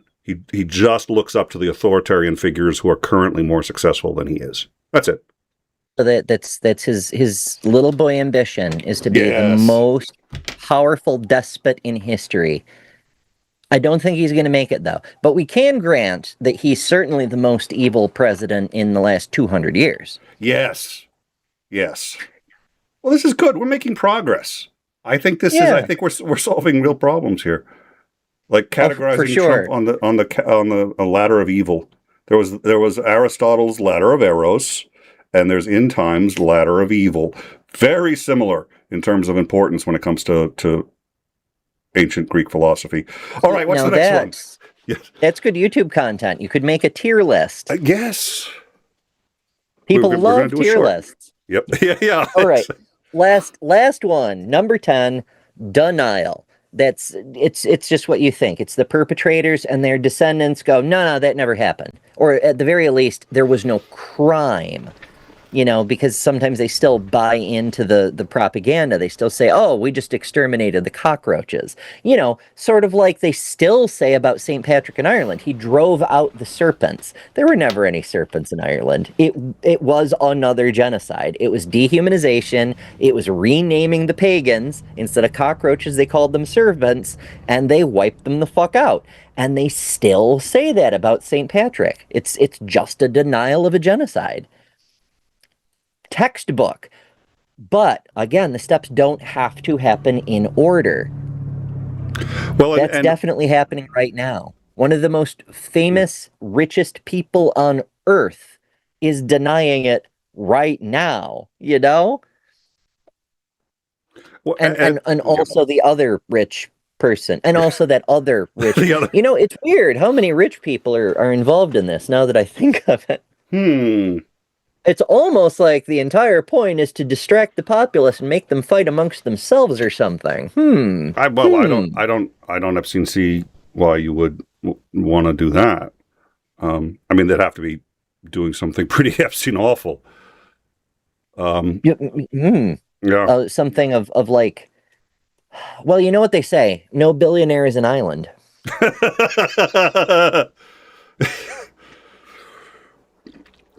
Okay. I was going to try to beat that. I'm going to surrender. I lost. I can't beat that one. I can't. Okay. Fucking hell. Oh. So we've got for sure 9 out of the 10. And these aren't criteria. They're stages. You don't have to have all 10. They don't have to happen in order. And we definitely 100% have 9 out of the 10. And the missing one, the actual extermination, like we discussed last time, you could make a case that that's low-key underway already. Because remember, that gets carried out by the hate groups, not necessarily government troops. And right after Trump's inauguration, we had a low-key Night of the Long Knives kind of thing aimed at trans people, you know? I can't prove that the person who came for me was affiliated, but it happened in the same week as a whole bunch of trans people near me got murdered. So, I don't know. Was it coordinated? It doesn't have to be. Once all the dominoes are stacked up, and you do that first flick, the inauguration, that speech where, you know, we've taken control, we've done what we need to do, everything's going to change, we're going to restore America to a whites-only paradise and purge the scourge of transgenderism. He doesn't even have to say go. Yeah. People just go, they know it's time, and so they act, you know? Well, and that was under Chairman Mao. So much of the violence had, was not directed by anything. He was just like, these are the people we're targeting. These are the reasons we're targeting them. And then everybody else just did the work for him. Same thing happened under Stalin in the beginning. Later, he got more efficient about it. And I think I've heard, I'm trying to remember, I wish I could remember this, whether or not, but I think somebody had floated the idea of, well, you know, it's really kind of unethical to tell trans people that they can't be trans because, they are who they are. But it's obviously an illness, so they need to be sterilized so they can't reproduce. And then, where do they imagine trans people came from? Well, like, even if you did sterilize all of... I mean, never mind, that's a fucking war crime and is definitely eugenics. But, like, our parents were all mostly straight people. There were a few oftentimes, yeah, certainly. But, like, duh. The same was what is it? Somebody had argued in the 60s, and I'm sure this isn't the only person, it's just one that I'm thinking about, had argued that basically homosexuals had to be eradicated because they caused it to spread. And I think it was Harvey Milk who replied, it's like, well, wait a minute, I was born to heterosexual parents. My teachers were all heterosexual, so how'd I get it? That's a really good... Oops. Well, I mean, they really did not like Harvey Milk, kind of famously. Yep. So, but, all right. I mean, you wanted to talk about puppies and rainbows, and a little bit about rainbows. Yes, please. Most people know the first version of this flag was done by an artist named Gilbert Baker, and Harvey Milk was the person who commissioned Gilbert Baker to make that flag.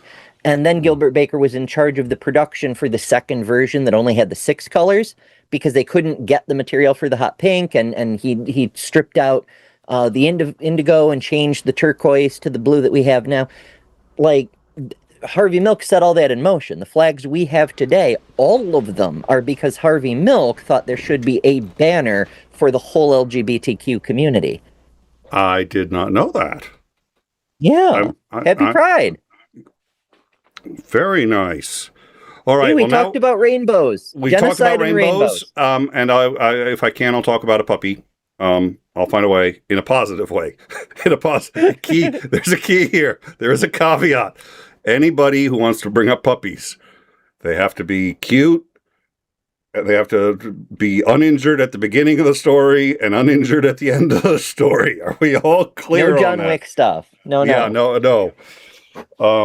So, yeah. But no, I know a lot about pride flags and related stuff. That's sort of my off YouTube business as I make pride flags.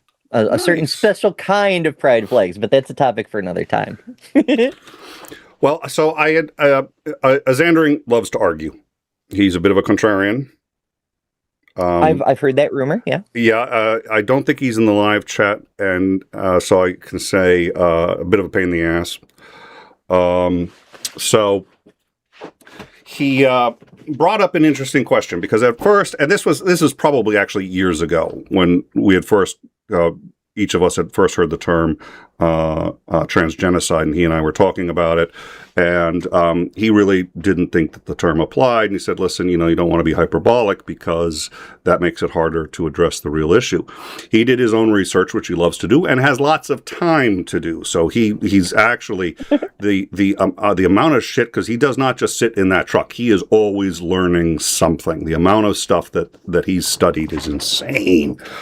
So he calls me up one day and he says, this really, there's no reasonable definition of genocide where you couldn't say we are at a minimum somewhere along that line, if not really basically committing it, just haven't, started the part that the rest of us see as, but it's really the final act. It's the part that it's the curtain comes down, you say the genocide's been committed, but it was a process. And he's just like, yeah, it was absolutely, it's happening.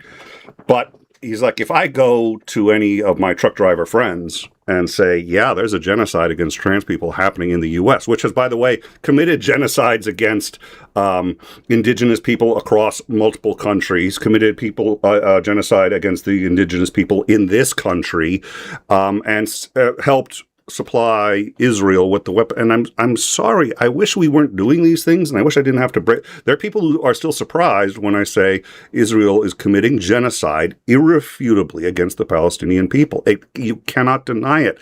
And the fact that the UN has said it isn't really evidence. It should be evidence. I think it's evidence. Most people don't think it's evidence because the UN is ineffectual. They may be ineffectual, but they're not stupid. They can recognize genocide when they see it. They're calling it a genocide because it's a genocide. That's why they exist. Yeah. And they may be years late to the party on calling it genocide because they're ineffectual, because so many people, including the U.S., have veto power, because. There's a million because. The fact is it's genocide. And it doesn't take. If you don't believe me, fine, just go look and see what they're doing. So they're starving people to death. And the U.S. is helping them do it. So it's not like it's unrealistic to say that in this day and time, the United States would commit genocide. It's not unrealistic to say that the average person would be willing to look the other way, because we are doing that right now for people in Israel. And you can make an argument for who owns the land. I personally don't think you can, but let's just go right out and say you can make an argument for who owns the land. You can't make an argument for genocide. You can't sit there and say, well, Israel has a right to wipe these people off the face of the earth. But that's clearly their intention. They've been doing it for a while, and they plan on continuing until they're done. So, yeah. It kind of, there's a lot to unpack in that sort of thing, but to keep it super brief, to minimize our tangents on tangents here. Okay. You could phrase it that there's effectively two different narratives warring for supremacy and overall control of our civilization. And they've been at each other's throats for, thousands of years at this point. Ultimately, it boils down to, do humans have rights, Or is everything property? Is everyone property? You know? And eventually reach a point with the genocides and the seizing and the so forth. The people doing the genocides don't have a problem with the genocides because they don't actually value human life. They're the everything is property school. Human life means nothing to them except insofar as how it can help them personally. It's almost like a lot of the properties described in sociology and anthropology on the civilizational level can be thought of in terms of psychological principles applied to a person, scaled up to a civilization as if that society were a person. Basically, they're psychopaths on a societal level. Human life has no value. They will pretend your life has value because that keeps you loyal, it keeps you afraid, it keeps you subservient, and it keeps the social contract intact, which is what they need to rely on for their own safety, but they don't actually believe anybody's life has value. It's all about what they can get out of it in their lifetimes, and maybe what they can pass on to their children. I don't know why I find this so fascinating, but what I find fascinating is watching the people like this, and Trump is without a doubt one of these people. In fact, the Iranians confirmed it. I don't know if you know this, but the Iranians said they had been negotiating with Trump for some time and hadn't been getting anywhere, and they brought in 2 psychologists. The psychologists immediately diagnosed him as a psychopath. They decided to change their approach based on the assumption that he's a psychopath, and all of a sudden they started making headway on the negotiations. I was just like, oh, well, okay, I believe that. I do believe that. But it's like I've met a couple people I met more than a couple, unfortunately, but it's interesting in hindsight watching them try to figure out whether or not they think that morality or empathy is just a social convention and we pretend it's more than that, or we actually believe it's more than that. The scariest psychopaths are keenly aware that empathy is real, that people have it, and they don't. And they're the scariest because they know how to play up empathy. The ones who don't know how to play up empathy, I think they think it's all just a social construct we use, and they go along with it because it's what does keep us so that there's a social fabric and people can build and move forward and they can stay alive. But they think it's a big game to everybody. And when somebody acts ethically, they're like, what the hell is that? And when somebody acts ethically, why would you do that? Yeah. It's confusing. In a way, that's the only way to beat them is by doing things they don't understand because they can't anticipate them. Yeah, be the best you can be, and suddenly they don't get you anymore. They're good at reading people until you start. Yeah. That's one of the reasons this war of civilization narratives, I suppose, is still ongoing, because you can definitely convince the majority of the population that compassion, empathy, social contract, all of these things are obviously beneficial for everyone at large. You could totally win on substance in a single generation even. There'd be holdouts, but most of them would just go along to get along and reap the benefits besides. They grump about it, but they'll happily, take their UBI or whatever. Social Security, pardon me, whatever. Get their Medicare scooters and all that stuff. But the conflict keeps going. The people who are just dying to mask off and be like, no one's life matters. We don't believe in human life having any special value any more than any other piece of property. Everyone is at best a tool. Life means nothing. All of that, all the nihilistic crap. They have an advantage because we can't exterminate them without because of our own morals and ethics. Our beliefs, what we stand for, will not let us wipe out these parasites. So we have a hell of a handicap. They have no such restriction, and that gives them something of an advantage. It makes it impossible for us to completely win. But at the same time, they need us to protect them, to serve them, and to exploit that tendency in the human population so they can maintain control where they have it and when they get it. Like, it just wouldn't work if they wiped all of us out. They'd have, like, 12 guys on yachts and no one to sail them, Well, and even if the number of psychopaths surviving was higher, the problem is they really couldn't rely on each other, and so they wouldn't be able to function organizationally. Well, I wonder if they could do it transactionally. I don't know.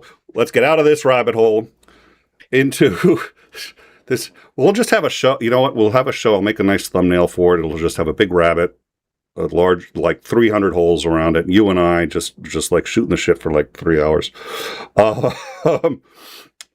Make it a foxhole.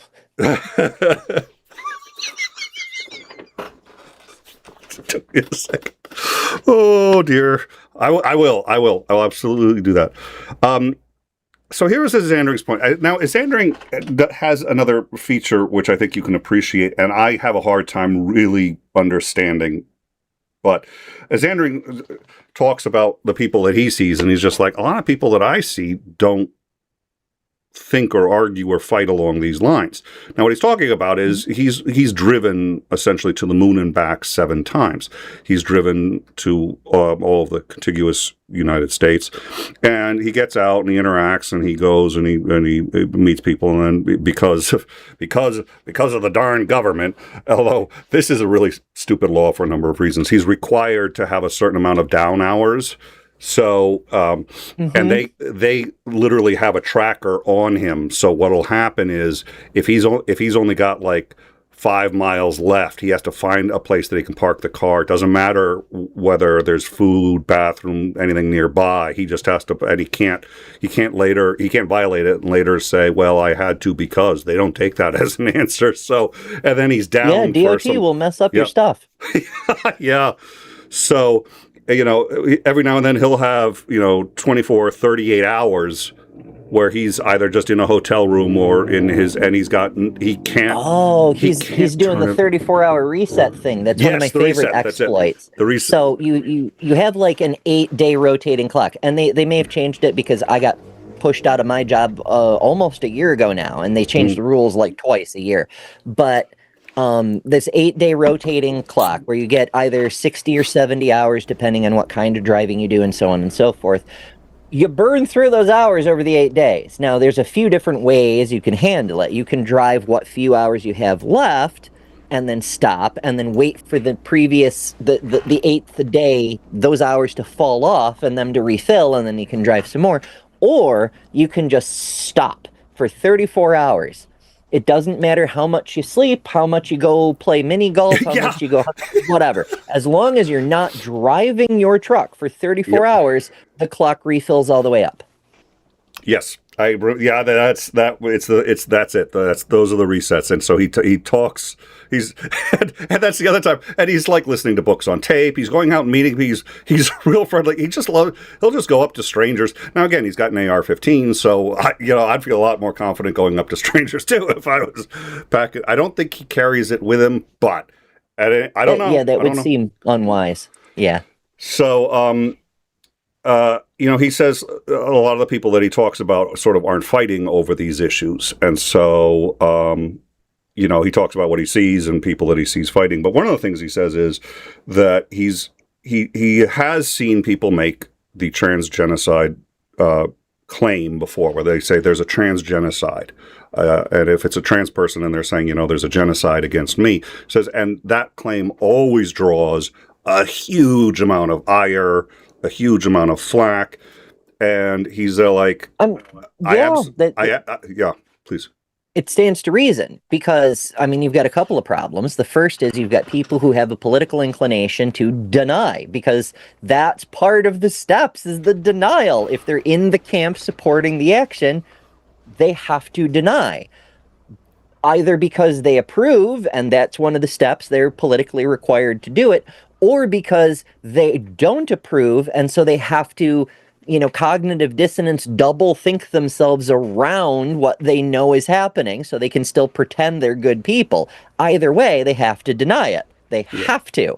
The other issue is that, you know, if a person comes up to you, like if I walked up to you in a truck stop diner and I was like, hey, there's a genocide against me, or more precisely, people like me, right? Yeah. Well, the fact I'm there rather than in a death camp kind of goes against that claim, you know? Yeah, yeah. So, so one of the things that he wanted to know is if somebody wanted to be, and I'm a little shocked now. It could be my own ignorance. I have not seen a number of successful trans activists. The one that I saw and liked the most, and I have unfortunately forgotten her name, and she has long since retired. I think she got cancer. She was an admiral in the Australian Navy, and she was extraordinary. She was really eloquent. She was very kind and gracious, and she was on a debate with, of all people, Jordan Peterson, like 5 or 6 years ago. And everyone else was hammering Jordan Peterson. And she goes, no, you know, I'm going to agree with Jordan here, and here's why. And she gives her agreement in such a way that it actually shows everything he said was just dead wrong. And she just destroys him. And he's looking at her, and he's like, you know, I think she understands what I'm saying. And she's just completely obliterated him. I mean, completely. And then she uses, she had clearly gone over his past work. She's like, and he said this before about trans too, which I think you need to take into account. And she brings up like his own contradictions. Yeah, look at, I have the one video footage of a debate, and it's the only debate I'm aware of that she did. But I haven't seen very many other activists. Now, I've seen some self-proclaimed activists, and usually that's where I'll hear it's a genocide, it's this, that, and I find that shuts dialogue and conversation down. So the question that he wanted to ask, if I understood correctly, and as you know, because you were eavesdropping, because I never take blame for anything in the show. It's in my contract. Nothing is my fault, including leaving the door open to the room. So, how do you approach it? Do you approach if this is something we can all agree is going on? So now that we know, do you try to convince people that a genocide is going on, or do you try to fight the symptoms? Do you try to fight the sort of oligarchy that's in charge, or do you try sort of on an individual and personal level to connect with people so that they realize trans people are people, trans rights are human rights? So, in other words, he asked you the kind of question I might ask you. A real pain in the ass. You're going to have to take an hour to get through question. Yeah, it's multiple questions in a trench coat pretending to be a single inquiry. Yes, it is. You're welcome. To focus on the key elements, I think, is what the hell do we do? Well, this isn't one of those situations where there's a single easy answer. It's if we look back at history, what did other resistance movements do? It's complicated, right? There's some groups, some individuals worked with organizations to try to get Jewish people the hell out of Germany or German-controlled territory. Sometimes they were successful, sometimes they got caught, but they tried. We know in some cases people tried to hide Jewish people. In some cases, resistance fighters tried to just stop the Nazis. And that's not even necessarily because they wanted to protect Jewish people or not. It didn't necessarily have to do anything to do with them, because these kind of regimes are very bad for everyone, not just the targeted group. So yeah, you can fight the fascists without even caring about trans people, but it'll help protect trans people and women and immigrants and brown people of all sorts, and non-Christians, and gay people, and left-handed people, and probably more groups. Like, why not? They're targeting everybody. The point is, we don't have to commit to one specific thing. Yeah. During World War II, the CIA printed up pamphlets of ways for disloyal Germans to participate in the eventual fall of the Third Reich. And it was stuff like, go to work in your factory because you don't want to get accused of disloyalty and shot. But, like, work a little bit slower. Not enough to get in trouble. But if everyone in your factory works a little bit slower, if that factory's production drops 10%, then suddenly the Luftwaffe doesn't have enough nuts and bolts to repair their airplanes, you know? Little things like that. So that's just one example. Everybody can do something. Some people can do more than one thing, and there's no reason we have to pick a particular thing. Like, you don't have to get yourself in trouble. You don't have to get yourself on a list, but do what you can where you can. It isn't even necessarily about fighting. You can do like the people who are trying to get the Jews out of Germany did, and try to help the affected people who may be lacking healthcare, who may be lacking jobs, who may be lacking food, who may be homeless. Homelessness is on the rise for all LGBT people because we're losing access to employment. You know, as I mentioned earlier, I was forced out of my job almost a year ago. In a few more days, on June 30th, it will be 1 year. I've been unemployed since. I've been doing what I can, working on the internet, making art and products and trying to sell them and producing YouTube content, but a lot of us are just screwed. Helping where you can helps. You're the word sabotage, throwing the wooden shoe, the sabot, into the machinery but that's wrenches. Yes, I was thinking the first sign that I saw of that here that is tough because you're not quite sure, but Pete Hegseth, Secretary of Defense, and Secretary was spelled with two S's, SS. Secretary of Defense. That was his nameplate. Let's see, during a cabinet meeting, and they had actually done. So I was looking for it because I wanted to find it, and I have found it. So let me see if I can bring it in. At first, nobody's quite sure whether it was an accident or one of those, sort of deliberate acts of sabotage that's really clever but it has a psychological impact either because he doesn't know either. So let me see if I can. There it is. I'm going to bring it up right here. So this was at one of his very first cabinet meetings.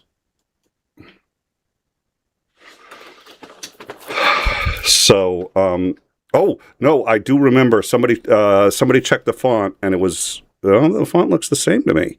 I recall somebody saying the font was different, but the S on Secretary seems to match the S in Hegseth, so it looks to me like the font was not different. But anyways, that's the thing. We always have to check these things because, yeah.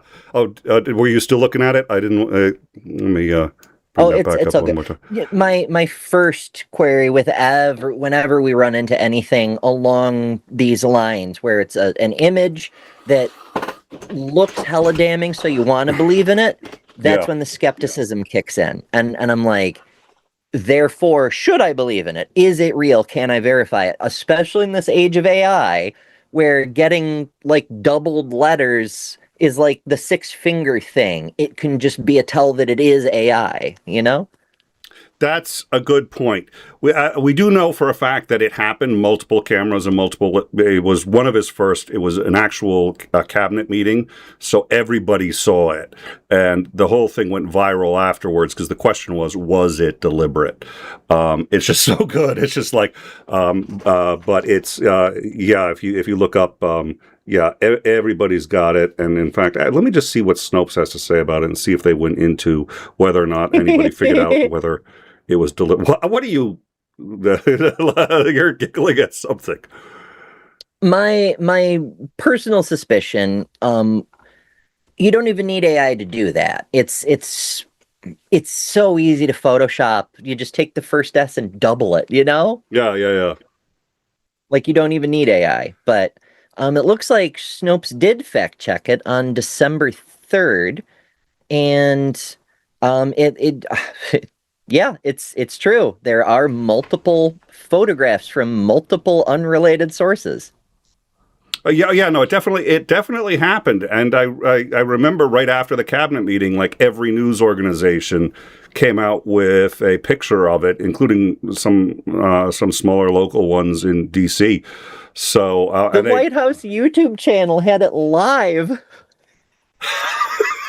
That's right, I remember that too. A freaking banner saying "Text POTUS to da da da da da" for updates from the White House, and it's a YouTube video. It's credited to the White House YouTube channel, and the camera just like pans as Trump is speaking, and you can see the freaking nameplate. Yeah. So that's what came to mind when you said they were telling the Germans subtle things that they could do to, and that's one where you could easily say it was an accident. Wait, SS as in. Wait, you don't mean Nazi? No, I think the S key stuck on the keyboard too long and I missed it. Sorry, sir. If they even know to type these things up. I don't know. It was totally an accident, see? Yeah. All right, well... Except not really, because, he's covered in freaking Nazi tattoos already, so... I know! He's got that sword tattoo. There's another Lego video. We're going to be showing some Lego videos, but they got one of him and that sword is glowing. He's like, I'm going to go after all the, after Islam and all the infidels. It's like, oh God, here we go. Amazing. But that kind of touches on another aspect of Isandring's question, is calling things a genocide when it's questionable, when it's not certain, is that advantageous? Does it put people on the lookout for, oh shit, is bad juju about to go down? Or does it make people kind of shrug off the term? The same way we see with pop psychology stuff. Like suddenly, for a while everyone was bipolar, and now everyone you don't like is a narcissist. And, the overuse of terms takes away the value of the term for when you actually need it, when it actually does apply. And so is calling something a genocide when it's questionable, is it harmful, or is it like, a whistleblower thing, like, hey, we're like right on the cusp of this. We're 9 out of 10 steps into this here. Yeah, and by the time by the time you've hit all 10, there's no point in blowing the whistle anymore. Yeah, because it's then the guy has already written the poem. First they came for the socialists, and then they came for the Protestants, and et cetera, et cetera. Now it's too late. Oops, but. We see a same sort of language policing, tone policing when it comes to calling people Nazis, right? There's so much pushback because for years and years, people would call everything they don't like Nazis. And so it kind of seems to discredit your argument if you say they're acting like Nazis. But here's the thing. Hegseth is covered in tattoos that are actual Nazi symbols, like the man is a Nazi. Does he? I think he's got an Iron Cross among other. I don't know. There's some stuff. Yes, you've got the modern term, because in order to get around internet filters and things, people have been calling them Christian nationalists. So I've made the case for the past couple of years that it's actually more correct to call them nationalist Christians, because the nationalist comes way before the Christian part. And as an added bonus, you can shorten it to Nat-C, and then you can pronounce it correctly. Oh, that's good. That's really good. It's been catching on, or so I hear. Well, yeah, I like it. I like it. Nazi. I'm gonna have to write that one down. Well, the other thing is Isandring catches up on usually all our shows. He's going to be catching up on this one. So when I was insulting him earlier, I knew he'd be listening. And I know you're listening now, Isandring. You see? I know. That's why you got to his question at the very end, to make him watch the whole show. Exactly. So we're gonna he's gonna like that one too. We're gonna have to. So now I'm telling you, when you listen to this, Isandring, remind me about the Nazi thing if I forget, because I'm doing an interview right now. I'm trying not to. I suppose I could write it down, but it's a good one. I like that one. Who writes things down? Here's my problem. And this is not a joke. I've actually shown them before. I don't have them right now because I ran out. But I rely on Post-it notes. So I'll put Post-it notes for everything, and I will stick them on everything. And I got like 6 monitors. But then what happens is there's a really important Post-it note, and I put it up there. I was like, I'm going to forget that I put that one there. So I write another Post-it note that says that Post-it note is over there. I put that Post-it note here, and it'll work for a couple of days. But more than a couple of days, I fall behind, and there's 16,000 Post-it notes, and I'm like, I think this is a mental illness. I think this is actually in the DSM. I don't know where, but I'm pretty sure it is. It's somewhere in the DSM. It says, if there's more than 1,700 Post-it notes on your desk. Right, the diagnostic criteria is the cutoff is 1,700. 1,700, yeah. Well, I would hope it's below 1,700, but I could even make it at 1,700. It's if they set the bar that high, I can clear it. All right. I mean, you could just put them all together and you've got a new Quran. Because that's kind of what they did when they made the Quran. That isn't kind of what they did. That's what they did. And then they added, martyrdom didn't exist until, like, I forget the guy's name, but afterwards they're getting wiped out. They're all dying off. Nobody wants to become a Muslim. And so the guy who was in charge of putting the Quran together and reminding everybody what Muhammad said, because nobody actually wrote it down at the time he said it. So yeah, I know. So he's just like, oh yeah, he also said that if you die furthering the religion, you go to heaven no matter what your crimes. And then they went to all the prisons and started saying, hey, have I got a deal for you? And it's sort of like the beginning of Snatch.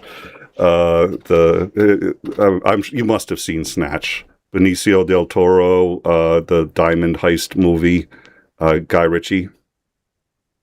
So, the beginning of Snatch, these Jewish diamond dealers are going into a diamond shop, and they have to go through all the layers of security because they're making a delivery to the back.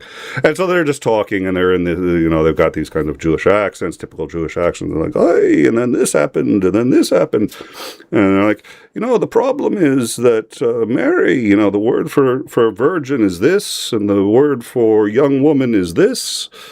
And when you write it down without the vowels, you can mistake it. And when they mistake it, that's when somebody who doesn't know what they're talking about says, oh, she was a virgin. And then 1,400 years later, you have the Holy Roman Catholic Church.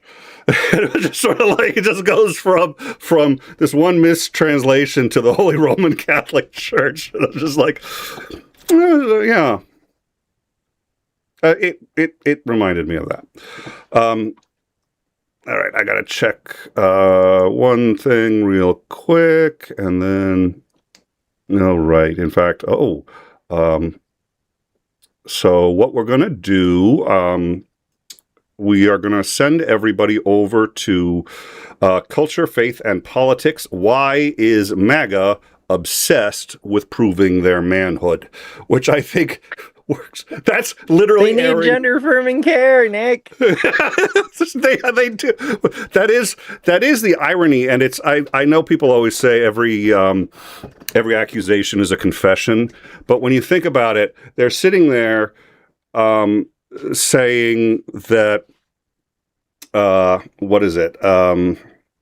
Oh dear Lord, I lost my train of thought. Well, they're questioning everyone else's masculine. Oh yeah, safe spaces. They're like, okay, safe spaces are a real dumb thing. They're a woke thing. Anyone who needs a safe space is too fragile to to be even in the conversation. He called me a Nazi. He said I was a Nazi. That shouldn't be allowed. They should get the electric chair for 100 years for that. And it's just like a trans person used a bathroom. I know. Help. And so yeah, it is really so literally, guys, that's where we're sending you. Why is MAGA, and it's got this great picture of Hegseth screaming, which is what he does, and this warrior ethos thing, which I was sitting there going, does he realize how to most men, when he talks about what it means to be, you know, a warrior, a male, and he means a male warrior. So let's just talk on his terms for a minute. Okay, so the weaker warriors, gotcha. Yeah, exactly. Yeah. The more he talks about it, the way he talks about it, the weaker he looks. He appears, during that whole thing that he did with all the generals, he looked to me to be devolving. I was like, you're turning into an ape, dude. You're going to be a monkey soon. If you keep going, you will be protozoa. Shut the fuck up while you're behind and just leave. Go faster, please. Oh, hey, the Secretary of War has turned into amino acids. Do we have any? Does anyone here have like at least a petri dish or something? Can we grow them? No? Okay. Rubio, you're not doing anything. War, go. All right. Why not? Yeah, so let me quickly set that up because, you know, and then hopefully, and then, well, while I'm doing that, any final thoughts on this? You've been on back now twice to do it. I do think, I feel really good that we've basically covered everything. One of the other things is, it's not a list, it's like a web. Because of all these things are so enmeshed and entangled, no one item that we talked on. Denial was existing from the first one. Which you had said. I'm repeating what you said at the beginning. And all of them, with the exception of actually pulling the trigger, actual extermination. Although there were, I think that one isolate. The rest include each other on some level. And when you're doing one, you're doing the others. So I think by doing this twice and by you suffering this show twice with all the technical issues that are the struggles. Yeah. We appreciate you coming on. I think we've covered everything. Do you have any final thoughts? My thoughts are without limit. Someday I'll have a final thought, but we try not to think about that. We've got shit to do. Yes. As with all things, you don't have to debate over people's humanity. You can just, as a blanket principle, see all humans as people and just kind of go from there. Just try to be kind. Stand up for people whose humanity is being threatened, who are in danger, or who are just being treated rudely because it's the right thing to do. But you don't, the bar is not high. Just be kind. That's all we have to do, and our society works better when we do it. And it works better for absolutely everybody, even the cis white guys, even the Elon Musks benefit from it. They don't think they do because they were born on third base. They think they hit a triple, and they think they can hit it again anytime they need to. It's like, no, dude. It was luck, and it can be taken away, too. And sometimes it isn't, but sometimes it is. Sorry, I don't know why I feel like we have no justice. There is no real justice. We just pretend. Yeah. Yep. And that's all the more reason to be kind to each other, because we can't depend on the universe to give people what they deserve. It's literally just us. It's what we can make for ourselves and together. So let's work together. There was Stephen Hawking was asked, and I feel like because this was not his area of expertise, I get to disagree with him and Titan knows the word for it. I don't. It's a really big word when you're talking outside your field. I disagree with him within his field too. So by all means, go for it. Oh, you're going to have to explain that one to me at some point. Someone had asked him, what would happen if aliens visited Earth? And he said, most likely they would kill us all and just take all our resources. I very strongly disagree. Here's why. That I can tell by any definition that's ultra I can't say that word. Ultra-crepidarianism. See, you're not listening to the Paula Poundstone podcast because you're not a truck driver. See, if you did, you would know that was one of the words of the day. And okay. And I'd be able to. Well, and my eyes just do not like that word. There are certain words my eyes do not like. That's one of them. It does have an unnecessary number of syllables. Yeah. Well, my eyes like to see them the other way. So. The dyslexia. Or maybe your camera's just mirrored. So maybe your monitor is mirrored. Have you been reading backwards this whole time? If I mirror my monitor and then try to read it, this show isn't going to end until next week, is it? Okay. Like I said, as people who watch my channel know, I can literally go forever. In fact, some have said that my health has been deteriorating for the past several months, really, really unpleasantly. The fact that my medicine, I take medicine before I get on camera. As it wears off, I eventually have to get off camera. And some people have been saying there's a silver lining to this, Ember. I'm really sorry you're suffering. I'm really sorry you're in pain.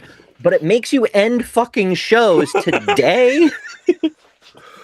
Well, good. I am very glad that there is someone who can talk more than me, because I'm a heavyweight in that arena. I got my BAs in philosophy and psychology.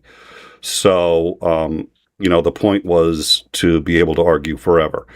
Haven't really tested it out yet.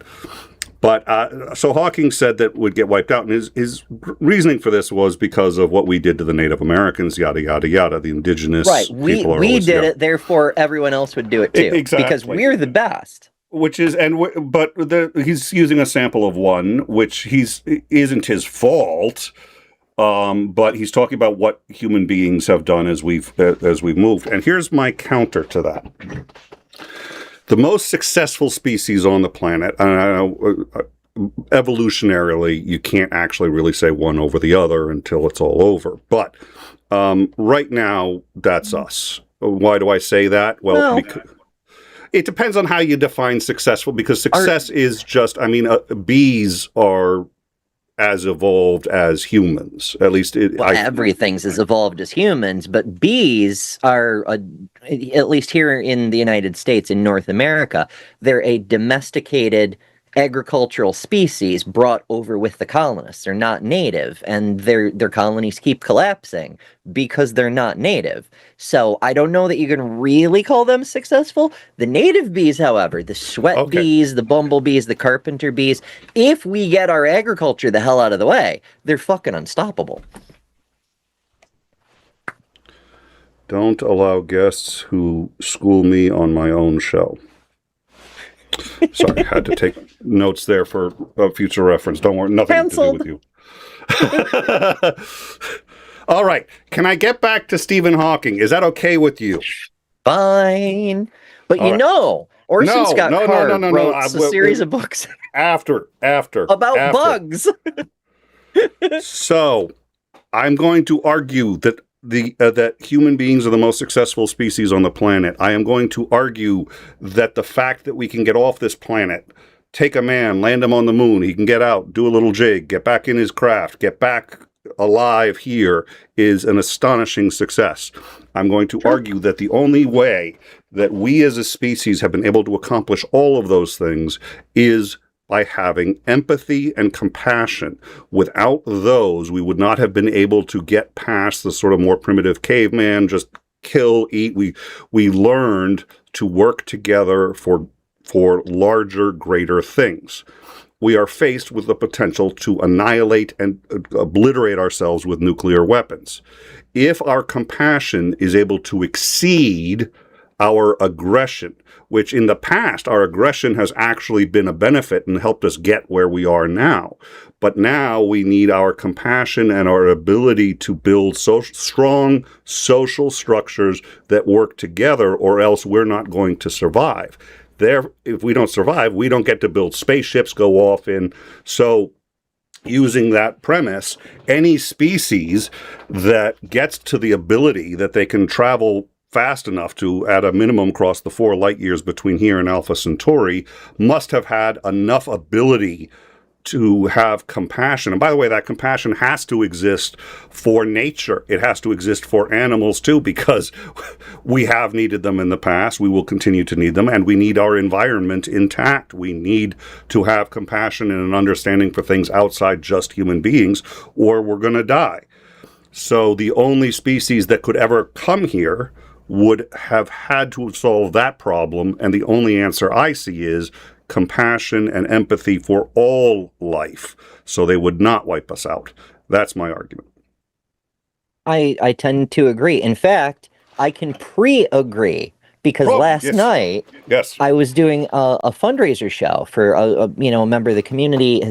She's had a very hard time. She had to have 5 surgeries this past week alone, and so we were doing a fundraiser about it.